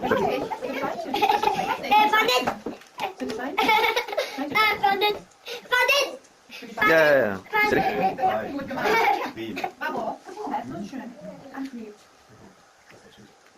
You know, help him. Yeah. Então, pessoal, esse daqui é de tangível, exatamente. Eu vi que vocês foram colocando aqui. É um comportamento que tem como função tangível. Mas antes de continuar, Gessiane, por favor, pode falar. Professor, me chamou a atenção o fato de eles falarem bem pouco com a criança, né? Nesse último vídeo agora. Então, quer dizer, é o comando, espera aquele tempo pra criança ali absorver aquele momento, dá chance, a possibilidade dela realmente atender aquele pedido. Não é aquela coisa que fala incessantemente. Eu achei interessante isso. Sim, é muito importante nesses momentos, principalmente nas crianças que estão apresentando comportamentos interferentes, a gente aguardar e dar o tempo dela, justamente porque pode acontecer da gente falar em excesso, e esse falar em excesso, o comportamento ele se agravar, o comportamento ele se intensificar. Então, justamente tem essa recomendação mesmo da gente diminuir a frequência que a gente vai interagir com a criança nesse momento, até mesmo para estar favorecendo essa autorregulação. Certo? Ok, obrigada. Imagina. Pessoal, então aqui, nesse último videozinho que eu vou passar para vocês, é um videozinho que todos esses comportamentos têm como função, então, sensorial. Entretanto, turma, a gente vai fazer uma coisa um pouquinho diferente nessas funções desse comportamento. Em vez da gente falar a função, que eu já disse aqui para vocês, a gente vai falar em qual desses comportamentos que nós, enquanto analistas do comportamento, precisamos intervir, ok? Relembrando quais comportamentos que nós, analistas do comportamento, precisamos intervir de forma imediata, ok? Vou dar play aqui para que a gente possa assistir juntos.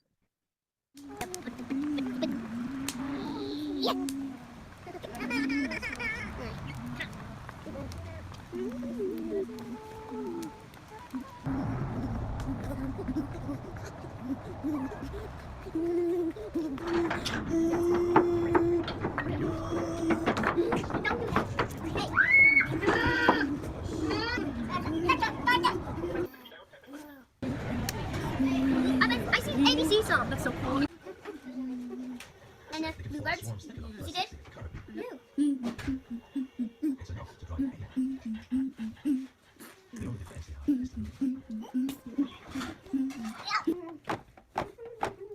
You have Damon? You used to do that when he was little. Yeah. Get some dinner here. Well, everybody, slow down. Slow down. There you go. Sometimes when you're recording, they stop doing things. Of course, he's banging his head on glass now. Oh, you bumped it? Okay. Maybe that's not a good idea. That's how Ian got cut on the mirror. Hold on. Is it too loud? I'm out here. You're a genius.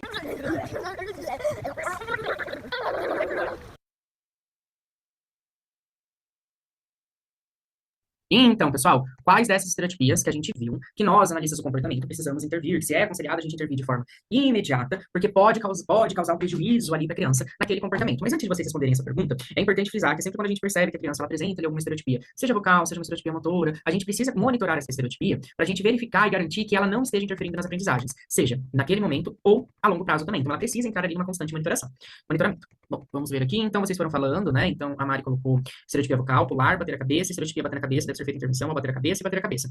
A Marie, se você quiser falar, a Darlete também, né? A Maria também, a Silvia, né? Que responderam, ou se tiver outras pessoas aí, para trazerem, né? Então, por que a precisa dessa intervenção? O professor me chamou bastante atenção na hora em que ele começa, né, a apresentar as estereotipias ali perto da água, sem ser esse momento que as meninas já pontuaram, né? E no momento da alimentação, que eu percebi que a hora que chegou com a colherzinha perto, parou, né? Mas eu teria já na hora tentado, quando ele começa a balançar bastante na cadeira, que a cadeira começa a tentar ir pra trás, eu já teria feito uma intervenção mais breve. Sim, perfeito, porque ele pode, né, fazer um movimento muito brusco e até mesmo cair da cadeira, perfeito. Se ele tiver alguma coisinha de nada de alimento na boca também, engasga, né? Perfeito, a gente fez essa análise e a gente viu que pode trazer algum risco ali para a criança, então a gente precisa intervir, perfeito. Maria, por favor, pode falar.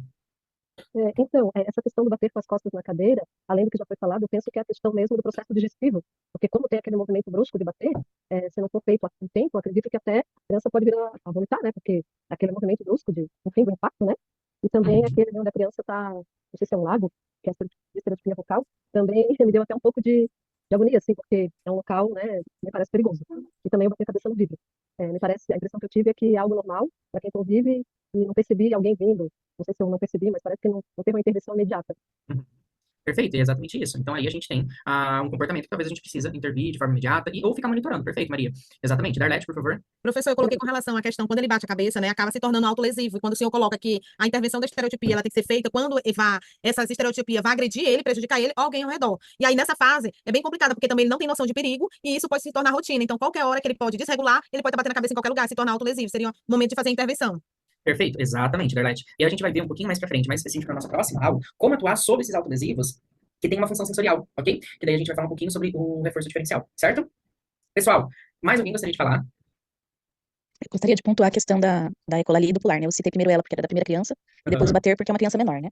Obviamente, bater a cabeça, além dessa questão de autolesivo, pode dar chicote, né? Pode causar lesão intracraniana.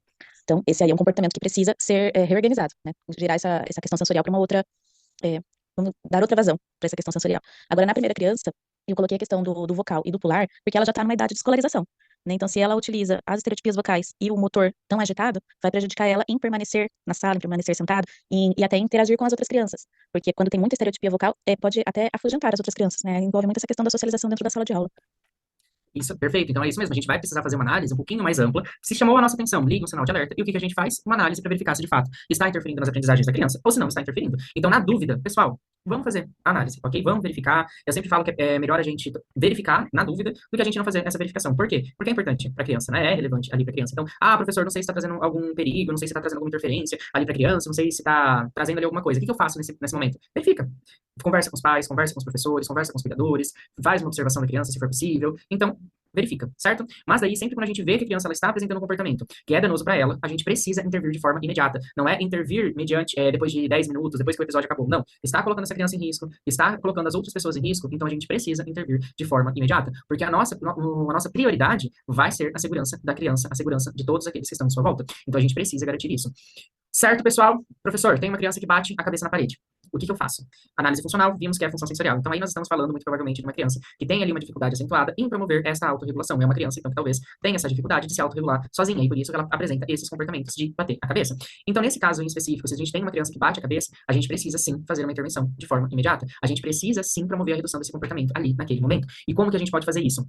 Contendo a criança, tem alguns procedimentos de contenção. Então, por exemplo, nós temos o PCM. O PCM, ele é um procedimento, ele é um curso, né, que a gente realiza, uma técnica que a gente aprende dentro do curso, onde a gente faz alguns procedimentos que envolvem uma contenção física na criança, para justamente impedir esses comportamentos que são ali um pouquinho mais perigosos, que podem trazer um risco ali para a integridade física da criança. Mas, se a gente percebe, que a criança ela está se colocando em risco, o que a gente pode fazer? Eu não tenho curso do PCM, por exemplo, certo? Então, professor, não tem curso. Inclusive, eu tenho curso, depois eu posso disponibilizar ele para vocês, né? Então, para caso vocês queiram fazer também, é bem legal, eu recomendo bastante para aqueles que têm crianças que apresentam comportamentos interferentes. Mas, então, professor, não tem curso. curso, o que eu faço agora? Eu vou deixar a criança se bater? Não, de forma alguma. A gente pode desde utilizar, então, almofadas para impedir que essa criança bata a cabeça na parede, a gente pode colocar a nossa mão na frente da testa da criança para impedir que ela bata direto na parede, a gente pode colocar, por exemplo, um tatame ali na parede. Então, a recomendação é, se eu sei que eu tenho uma criança que apresenta o comportamento de bater a cabeça, então o que eu vou fazer? Sempre deixar uma almofada, um tatame próximo ali da criança. E, principalmente, eu preciso saber em quais situações que aumenta a probabilidade dessa criança apresentar esse comportamento interferente, certo? Daí, pessoal, eu posso disponibilizar depois, eu mando pra Ariane, certo? Então, o nome do curso, certinho pra você, o nome do curso, e eu mando ali a instituição onde eu fiz o curso. Entretanto, esse curso, ele é presencial, ok? Eu preciso falar pra vocês. Ele é um curso presencial, certo? Ele pode ser realizado em qualquer cidade. Os profissionais, eles vão na cidade de vocês desde que feche turma, certo? Então, aí precisa de uma quantidade mínima de pessoas para fazer o curso. Ele é um curso presencial, ele é um curso que tem 40 horas de duração, ele é um curso bem extenso, mas ele vale muito a pena justamente pra gente aprender essas técnicas aí, pra gente aprender esses procedimentos, certo? Pessoal, então, para finalizar toda essa parte do conteúdo, eu sei que é muita informação, mas ficou claro para vocês? Tem alguma dúvida? Ou até mesmo tem alguma situação que vocês gostariam de compartilhar? Que ainda nós temos alguns minutinhos dentro desse tema ainda. Tem alguém que gostaria de trazer alguma situação, compartilhar? Professor, só uma colocação. Essas intervenções, independente de qual seja o comportamento, né? Se ele faz isso, um comportamento, por exemplo, de atenção, de forma que prejudica, né? Eu vou agir da mesma maneira. Eu vou dar, entre aspas, dar aquela atenção para tirar ele daquele comportamento. Perfeito, exatamente. A criança se colocou em risco, eu preciso agir de forma imediata. É função de atenção. Ok, mas eu preciso garantir a segurança da criança, preciso garantir a integridade física da criança, independente da função ali do comportamento. Certo? Perfeito. Imagina, Maria, que bom que é esclarecedora. Caso vocês tenham dúvida, pessoal, por favor, perguntem, por favor, sinalizem, ok? Não vamos finalizar aqui a nossa aula com dúvidas, tá bom? E mesmo vocês perguntando, se eu não conseguir responder a dúvida de vocês, me sinalizem, porque daí a gente usa mais exemplos, eu mudo a forma de explicação, certo? Porque o intuito é que todo mundo aqui finalize a aula sem dúvidas. Lembrem, a dúvida de vocês também pode ser a dúvida do colega, então perguntem. Bom, pessoal, então dando continuidade aqui agora ao conteúdo, certo? Fizemos a nossa prática. Então a gente vai falar agora aqui um pouquinho sobre o conceito de comportamentos e problemas para análise do comportamento. Mas antes, eu gostaria de explicar um pouquinho mais aprofundado alguns tipos de comportamento para análise do comportamento. Nós temos, então, dois tipos de comportamento. O comportamento reflexo, que é um comportamento incondicionado, e o comportamento operante. Então, que está no próximo slide. Então, comportamento operante. Então, aqui, enquanto comportamento reflexo, a gente vai entender que vai ser todo e qualquer comportamento que acontece de forma involuntária, que acontece sempre mediante as contingências. Então, a gente pode exemplificar que esse comportamento, ele vai ser ocorrido através de uma mudança ambiental. Então, o que isso quer dizer? Muda alguma coisa no ambiente, o que vai levar o indivíduo a apresentar um determinado comportamento. Então, por exemplo, vamos pensar numa rajada de vento no nosso rosto. O que a gente vai fazer com essa rajada de vento no nosso rosto? Piscar o olho. Então, vejam só, que é um comportamento involuntário. Por que é um comportamento involuntário? Quem que aprendeu a piscar o rosto, certo? Então, o comportamento ele é um comportamento involuntário, ele é um comportamento reflexo, condicionado, respondente, tudo sinônimo, tudo a mesma coisa. Ele é um comportamento que ele não se é aprendido. Ele acontece justamente em decorrência dessas mudanças ambientais, ok? Por exemplo, a sentir fome. Quem que aprendeu a sentir fome? Certo? Então, aqui, pessoal, a gente tem um outro exemplo. A luz, certo? Então, a luz, né, quando tem ali um flash de luz no nosso rosto, o que acontece com a nossa pupila? Ela dilata? Quem que aprende a dilatar a pupila? Certo? Então, aqui, o comportamento reflexo, o comportamento incondicionado, o comportamento respondente, é justamente aquele comportamento que ele é inato, certo? Aquele comportamento que acontece de forma involuntária.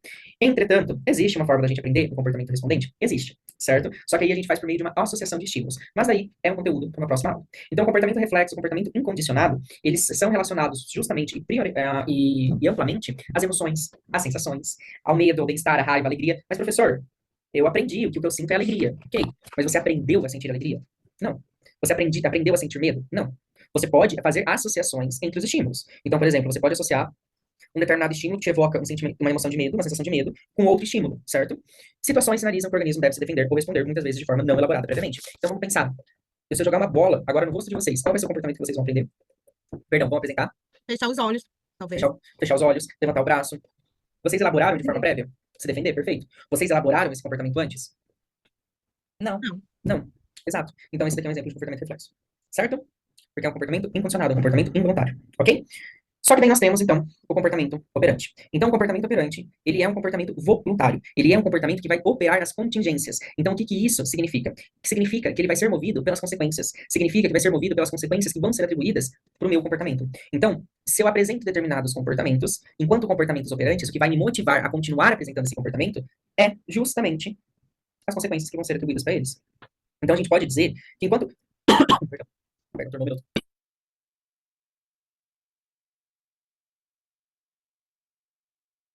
Desculpa, turma, deu uma engasgada aqui. Então, a gente pode dizer que enquanto o comportamento operante ele é determinado por fatores biológicos e fatores ambientais, então, questões filogenéticas e ontogenéticas, eu posso dizer que o comportamento reflexo e condicionado são justamente questões biológicas, que são inatas do organismo. Então, o comportamento operante, Ele diz respeito à nossa história de vida, à nossa aprendizagem. Por quê? Porque no decorrer das nossas vidas, a gente apresenta determinados comportamentos e eu somente continuo apresentando estes comportamentos se, ao apresentar este determinado repertório, ele se é reforçado. Ele se obtém consequências reforçadoras. Ok? Turma, comportamento reflexo condicionado. Ficou claro? Sim. Então, eu trago aqui para vocês alguns exemplos de comportamento que as crianças podem apresentar. Então, aqui, a gente tem, justamente como estímulo antecedente, uma situação onde a criança ela foi impedida de fazer determinada coisa. Então, ela quis fazer alguma coisa e ela começou a fazer o quê? Chorar, se jogar, bater, gritar. Então, isso daqui de chorar, gritar, se jogar no chão e bater no adulto são os comportamentos. E qual foi a consequência que se foi atribuída para o comportamento dela? Ela obteve aquilo que ela queria. Então, como a situação é pública, o responsável permite fazer o que ela queria inicialmente. Então, aqui, a gente tem um exemplo muito claro sobre o comportamento operante. A gente tem um exemplo muito claro sobre a importância e a influência da consequência que a consequência teve para comportar-se da criança. Por quê? Porque aqui a criança, ela apresentou este comportamento problema justamente para ela obter aquilo que ela queria. E ela obteve. Por quê? Porque foi permitido que ela tivesse acesso.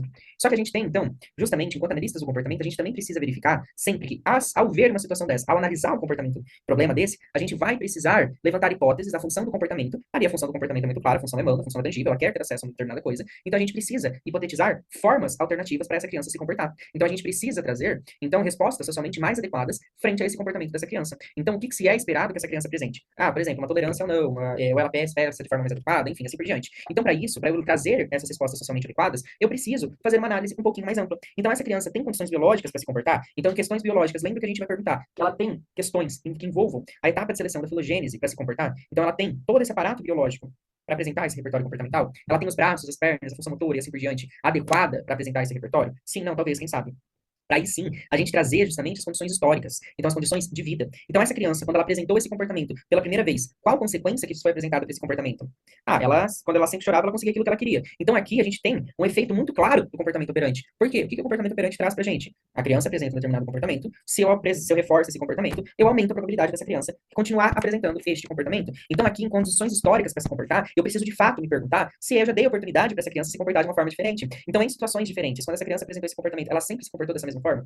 São perguntas que a gente precisa fazer. Não, professor, ela não se comportou. Então, em qual momento, em qual contexto, com qual pessoa, com qual situação que essa criança ela apresentou esse comportamento pela primeira vez? Em outras palavras, quando que esse comportamento ele passou a ser funcional para essa criança? Assim como a gente também precisa levar em consideração o que eu espero da criança frente a essa situação. Então, eu tenho justamente condições ambientais para ela se comportar. Então, enquanto condições ambientais, eu tenho ali uma situação de interesse da criança, eu tenho pessoas adequadas, eu tenho um local adequado, e justamente eu também preciso levar em consideração a nossa visão cultural, a nossa história, para acolher, para entender.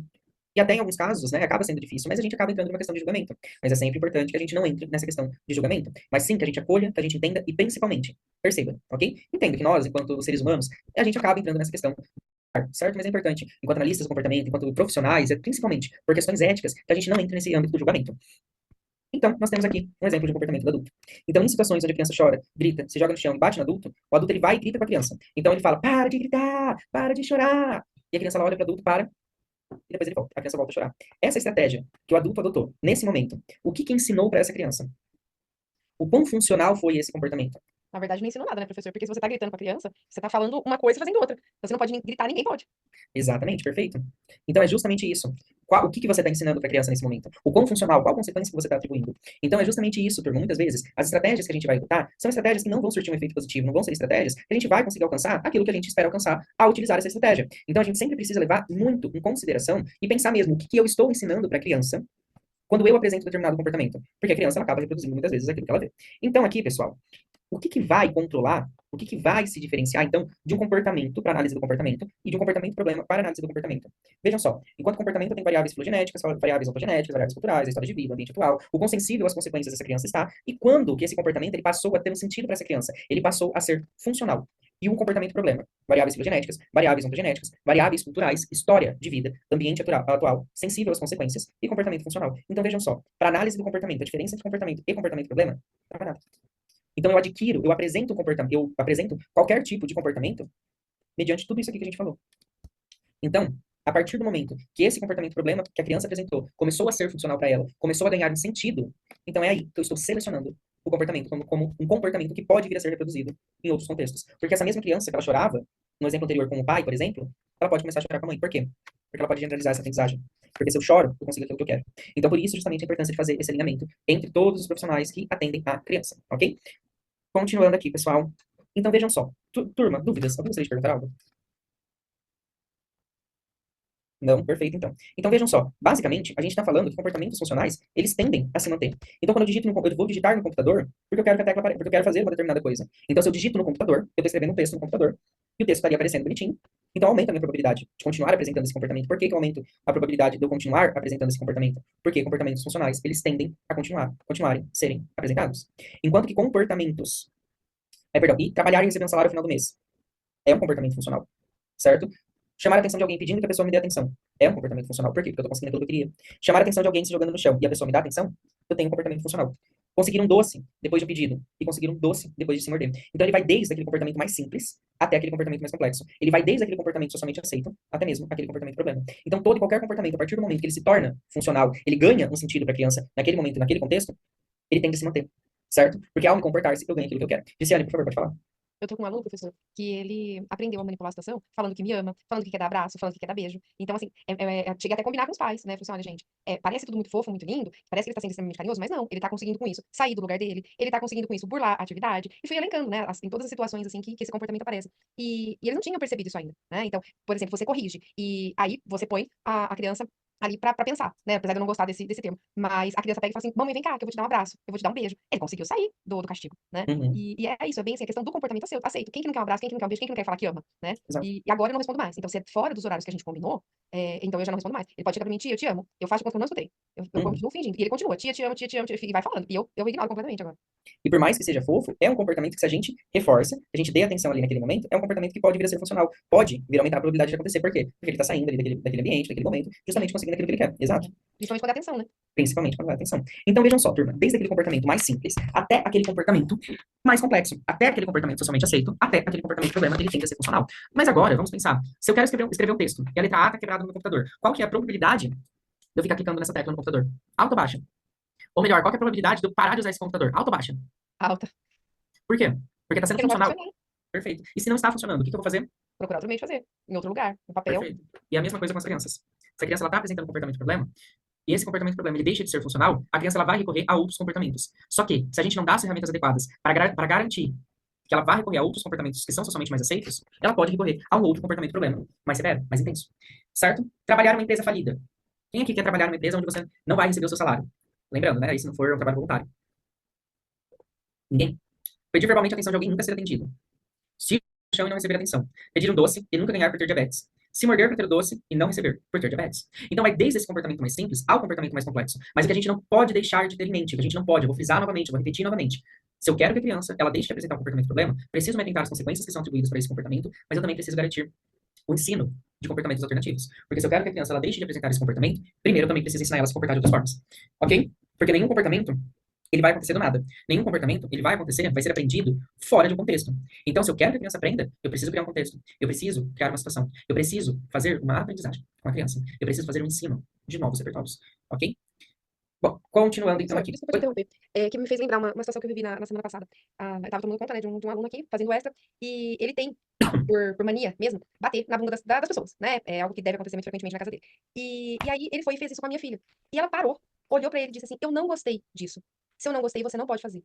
Eu nunca tinha visto aquela reação dele, sabe? Ele ficou muito sem graça, muito. E aí ela baixou, né? E falou pra ele, então agora me pede desculpas. E não faça mais.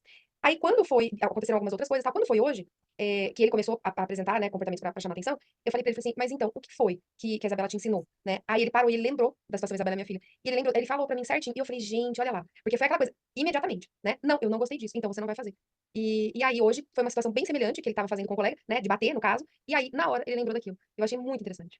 E que bacana, né, Giciane? Porque a gente até vê a compreensão da criança, né? Então, esse entendimento dela. Que bacana mesmo. Eu sempre falo que as crianças elas podem surpreender, né? Muitas vezes a gente pensa em muitas abordagens e que vai lá, a mais simples funciona, né? Não sei o que você fez. Exatamente. Então é isso, pessoal, né? São estratégias, né? E muitas vezes a mais simples funciona. Às vezes a gente vai lá, elabora uma estratégia, nossa, e não funciona, e a mais simples funciona, né? Que bacana. Mas que bacana, né? Daí depois, Giciane, minha sugestão, até mesmo para você conseguir monitorar, né? Se essa intervenção que você está adotando, se a postura que você está adotando tá fazendo efeito, tá tendo ali o efeito desejado, é que você faça um registro da frequência desses comportamentos, né? Então, quantas vezes ele tá batendo, quantas vezes ele batia antes, só para estar fazendo e vendo se vai estar sendo uma intervenção eficaz ou precisa repensar a rota ali com a criança, certo? Ok. Pessoal, perdão, dúvidas? Alguém gostaria de perguntar algo, colocar algo? Não? Fechou. Então, na análise do comportamento, a gente sempre vai verificar como todo e qualquer comportamento, ele se é aprendido. Não somente comportamentos problemas, mas até mesmo comportamentos socialmente aceitos. Então, como que esse comportamento, ele se foi aprendido? Como que a criança, ela adquiriu este repertório comportamental, certo? Em que condições que esse comportamento, ele acontece? Quais são os antecedentes históricos para esse comportamento? Então, em outras palavras, qual que é a relação funcional existente entre esses eventos? Então, o que está mantendo este comportamento? Então, é tudo isso, coisas que a gente precisa verificar e a gente precisa fazer. Então, aqui, falando um pouquinho sobre as nomenclaturas. Lembra que a gente falou que a análise do comportamento tem uma linguagem própria, a análise do comportamento, ela se utiliza de uma terminologia própria? Pois bem, então aqui, pessoal, enquanto essa sua terminologia própria, tem alguns termos que ainda, mesmo tendo o seu próprio vocabulário, mesmo tendo o seu próprio dicionário, a gente acaba utilizando ainda alguns termos, algumas coisas que são ali do dia a dia. Então, enquanto na perspectiva cultural, a gente denomina comportamentos problemas como sendo comportamentos indesejáveis, comportamentos inadequados, comportamentos de problemas de comportamento, birra, comportamentos agressivos, autoagressão, e também pode variar de região para região. Enquanto que na perspectiva da análise do comportamento, a gente nomeia problemas de comportamento, comportamentos problemas, como sendo comportamentos inadequados, comportamentos disruptivos, comportamentos aberrantes, comportamentos de se jogar-se no chão, beliscar-se, morder-se, bater no outro, e pode ir em qualquer lugar, para qualquer cultura e pessoa inserida na mesma. Então, pessoal, essas são ali algumas das principais nomenclaturas que a gente vai se utilizar em análise do comportamento aplicada. Ah, professor, mas eu não posso chamar, então, de problemas de comportamento? Pessoal, não tem ali nenhum errado a gente chamar dessa forma, ok? Porque culturalmente a gente consegue compreender o que é um problema de comportamento, que é um comportamento que não se é socialmente aceito. Então, não tem problema você chamarem também dessa forma. Mas, enquanto aqui, analistas do comportamento, são essas terminologias que nós utilizamos, né? Que é importante vocês saberem também, porque conforme vocês vão ver, eu vou apresentar alguns textos, alguns artigos, então, falando um pouquinho sobre algumas nomenclaturas que alguns dos principais pesquisadores, os principais pesquisadores, eles acabam ali se utilizando. Função da nomeação para análise do comportamento. Vocês vão ver, eu vou apresentar alguns textos, alguns artigos, então, falando um pouquinho sobre algumas nomenclaturas que alguns dos principais pesquisadores, os principais pesquisadores, eles acabam ali se utilizando. Função da nomeação para análise do comportamento. Então, é importante que a gente defina justamente o que é um comportamento inadequado, o que é um comportamento disruptivo, o que é um comportamento aberrante. Mas a gente precisa definir também para outra pessoa que vai estar lendo. E justamente se esbarra naquele comportamento, naquela descrição do comportamento que a gente falou anteriormente. Então, para isso, existem outros dois tópicos de extrema relevância para nós, que é a função, que a gente já viu, e a topografia. Por mais que nós, analistas do comportamento, não estejamos preocupados com a topografia, e sim com a função, a gente precisa ter uma topografia adequada, justamente, para chegar na função. Então, aqui, pessoal, a função do comportamento, eu vou compreender como sendo por quê, a razão, o motivo dessa criança estar recorrendo a esse comportamento. Enquanto que a topografia é justamente a forma que esse comportamento ele acontece, ok? Comportamento de rir é uma topografia adequada, e comportamento de chorar frente a uma demanda é um comportamento, então, é uma topografia, uma descrição topográfica. Fugir da demanda ou sensibilidade sensorial, então aqui nós estamos falando de uma questão sobre a função do comportamento. Turma, certo? Podemos ir para os textos agora? Ou temos dúvidas? Então vamos para os textos.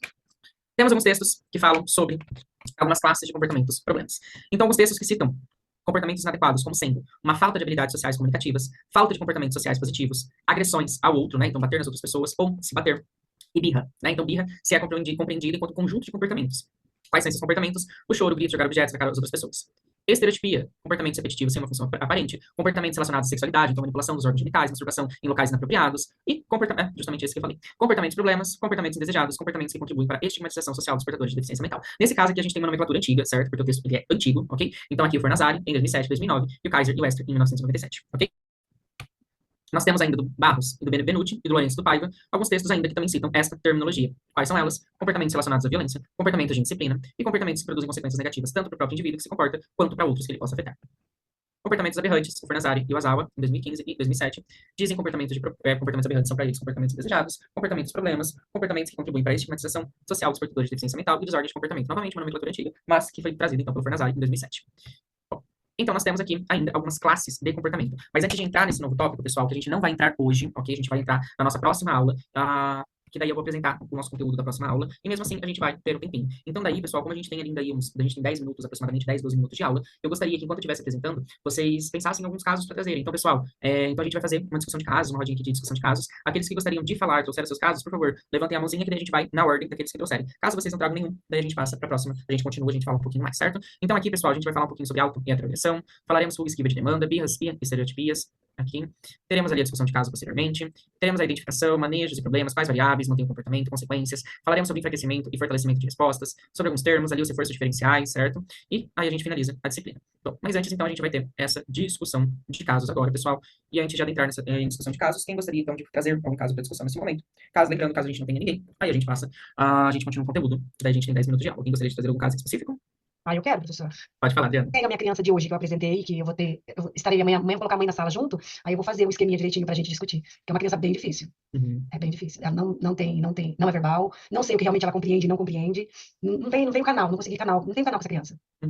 Sim. A sugestão, né, exatamente, você fez alguma avaliação do repertório comportamental da criança? Fiz, mas assim, muito superficial, porque eu só atendo nessa escola uma vez na semana. Então, eu tô lá desde maio, que a professora abandonou a sala. Então, de maio até agora, ela ficou doente, ele faltou. Aí, assim, eu acho que eu vi, no máximo, 5 vezes, se deu 5. Consecutivo nenhuma vez. Então, assim, ele nunca se acostuma comigo. E ele tem essa coisa de ir pra escola às 7 e gritar, e por volta de 8 horas vai embora. Então, assim, eu acho não, dá pra entender que a escola é aversiva e ele já tem esse comportamento que a mãe vem buscá-lo. A mãe é sofrida, a mãe busca e acalenta, como tipo, eu vim pra te salvar, que todo mundo é horrível. E eu tenho pena dela mesmo, porque parece que nem ela tem um canal de comunicação com ele, sabe? Nem ela sabe o quanto ele sabe, o que ele sabe. Então, vai ser importante essa criança pra gente estudar. Com certeza. Né, ver como que vai ser, né, essa manhã com a criança. Aí depois, a semana que vem, você traz novamente pra daí a gente tá discutindo, né? Porque daí, semana que vem a gente tem ali um momento um pouquinho maior pra discussão de caso. Aí você também já vai ter mais alguns dados pra gente estar conversando. Que bacana. Perfeito. A Derlete, acho que ela queria falar também. Derlete, pode falar.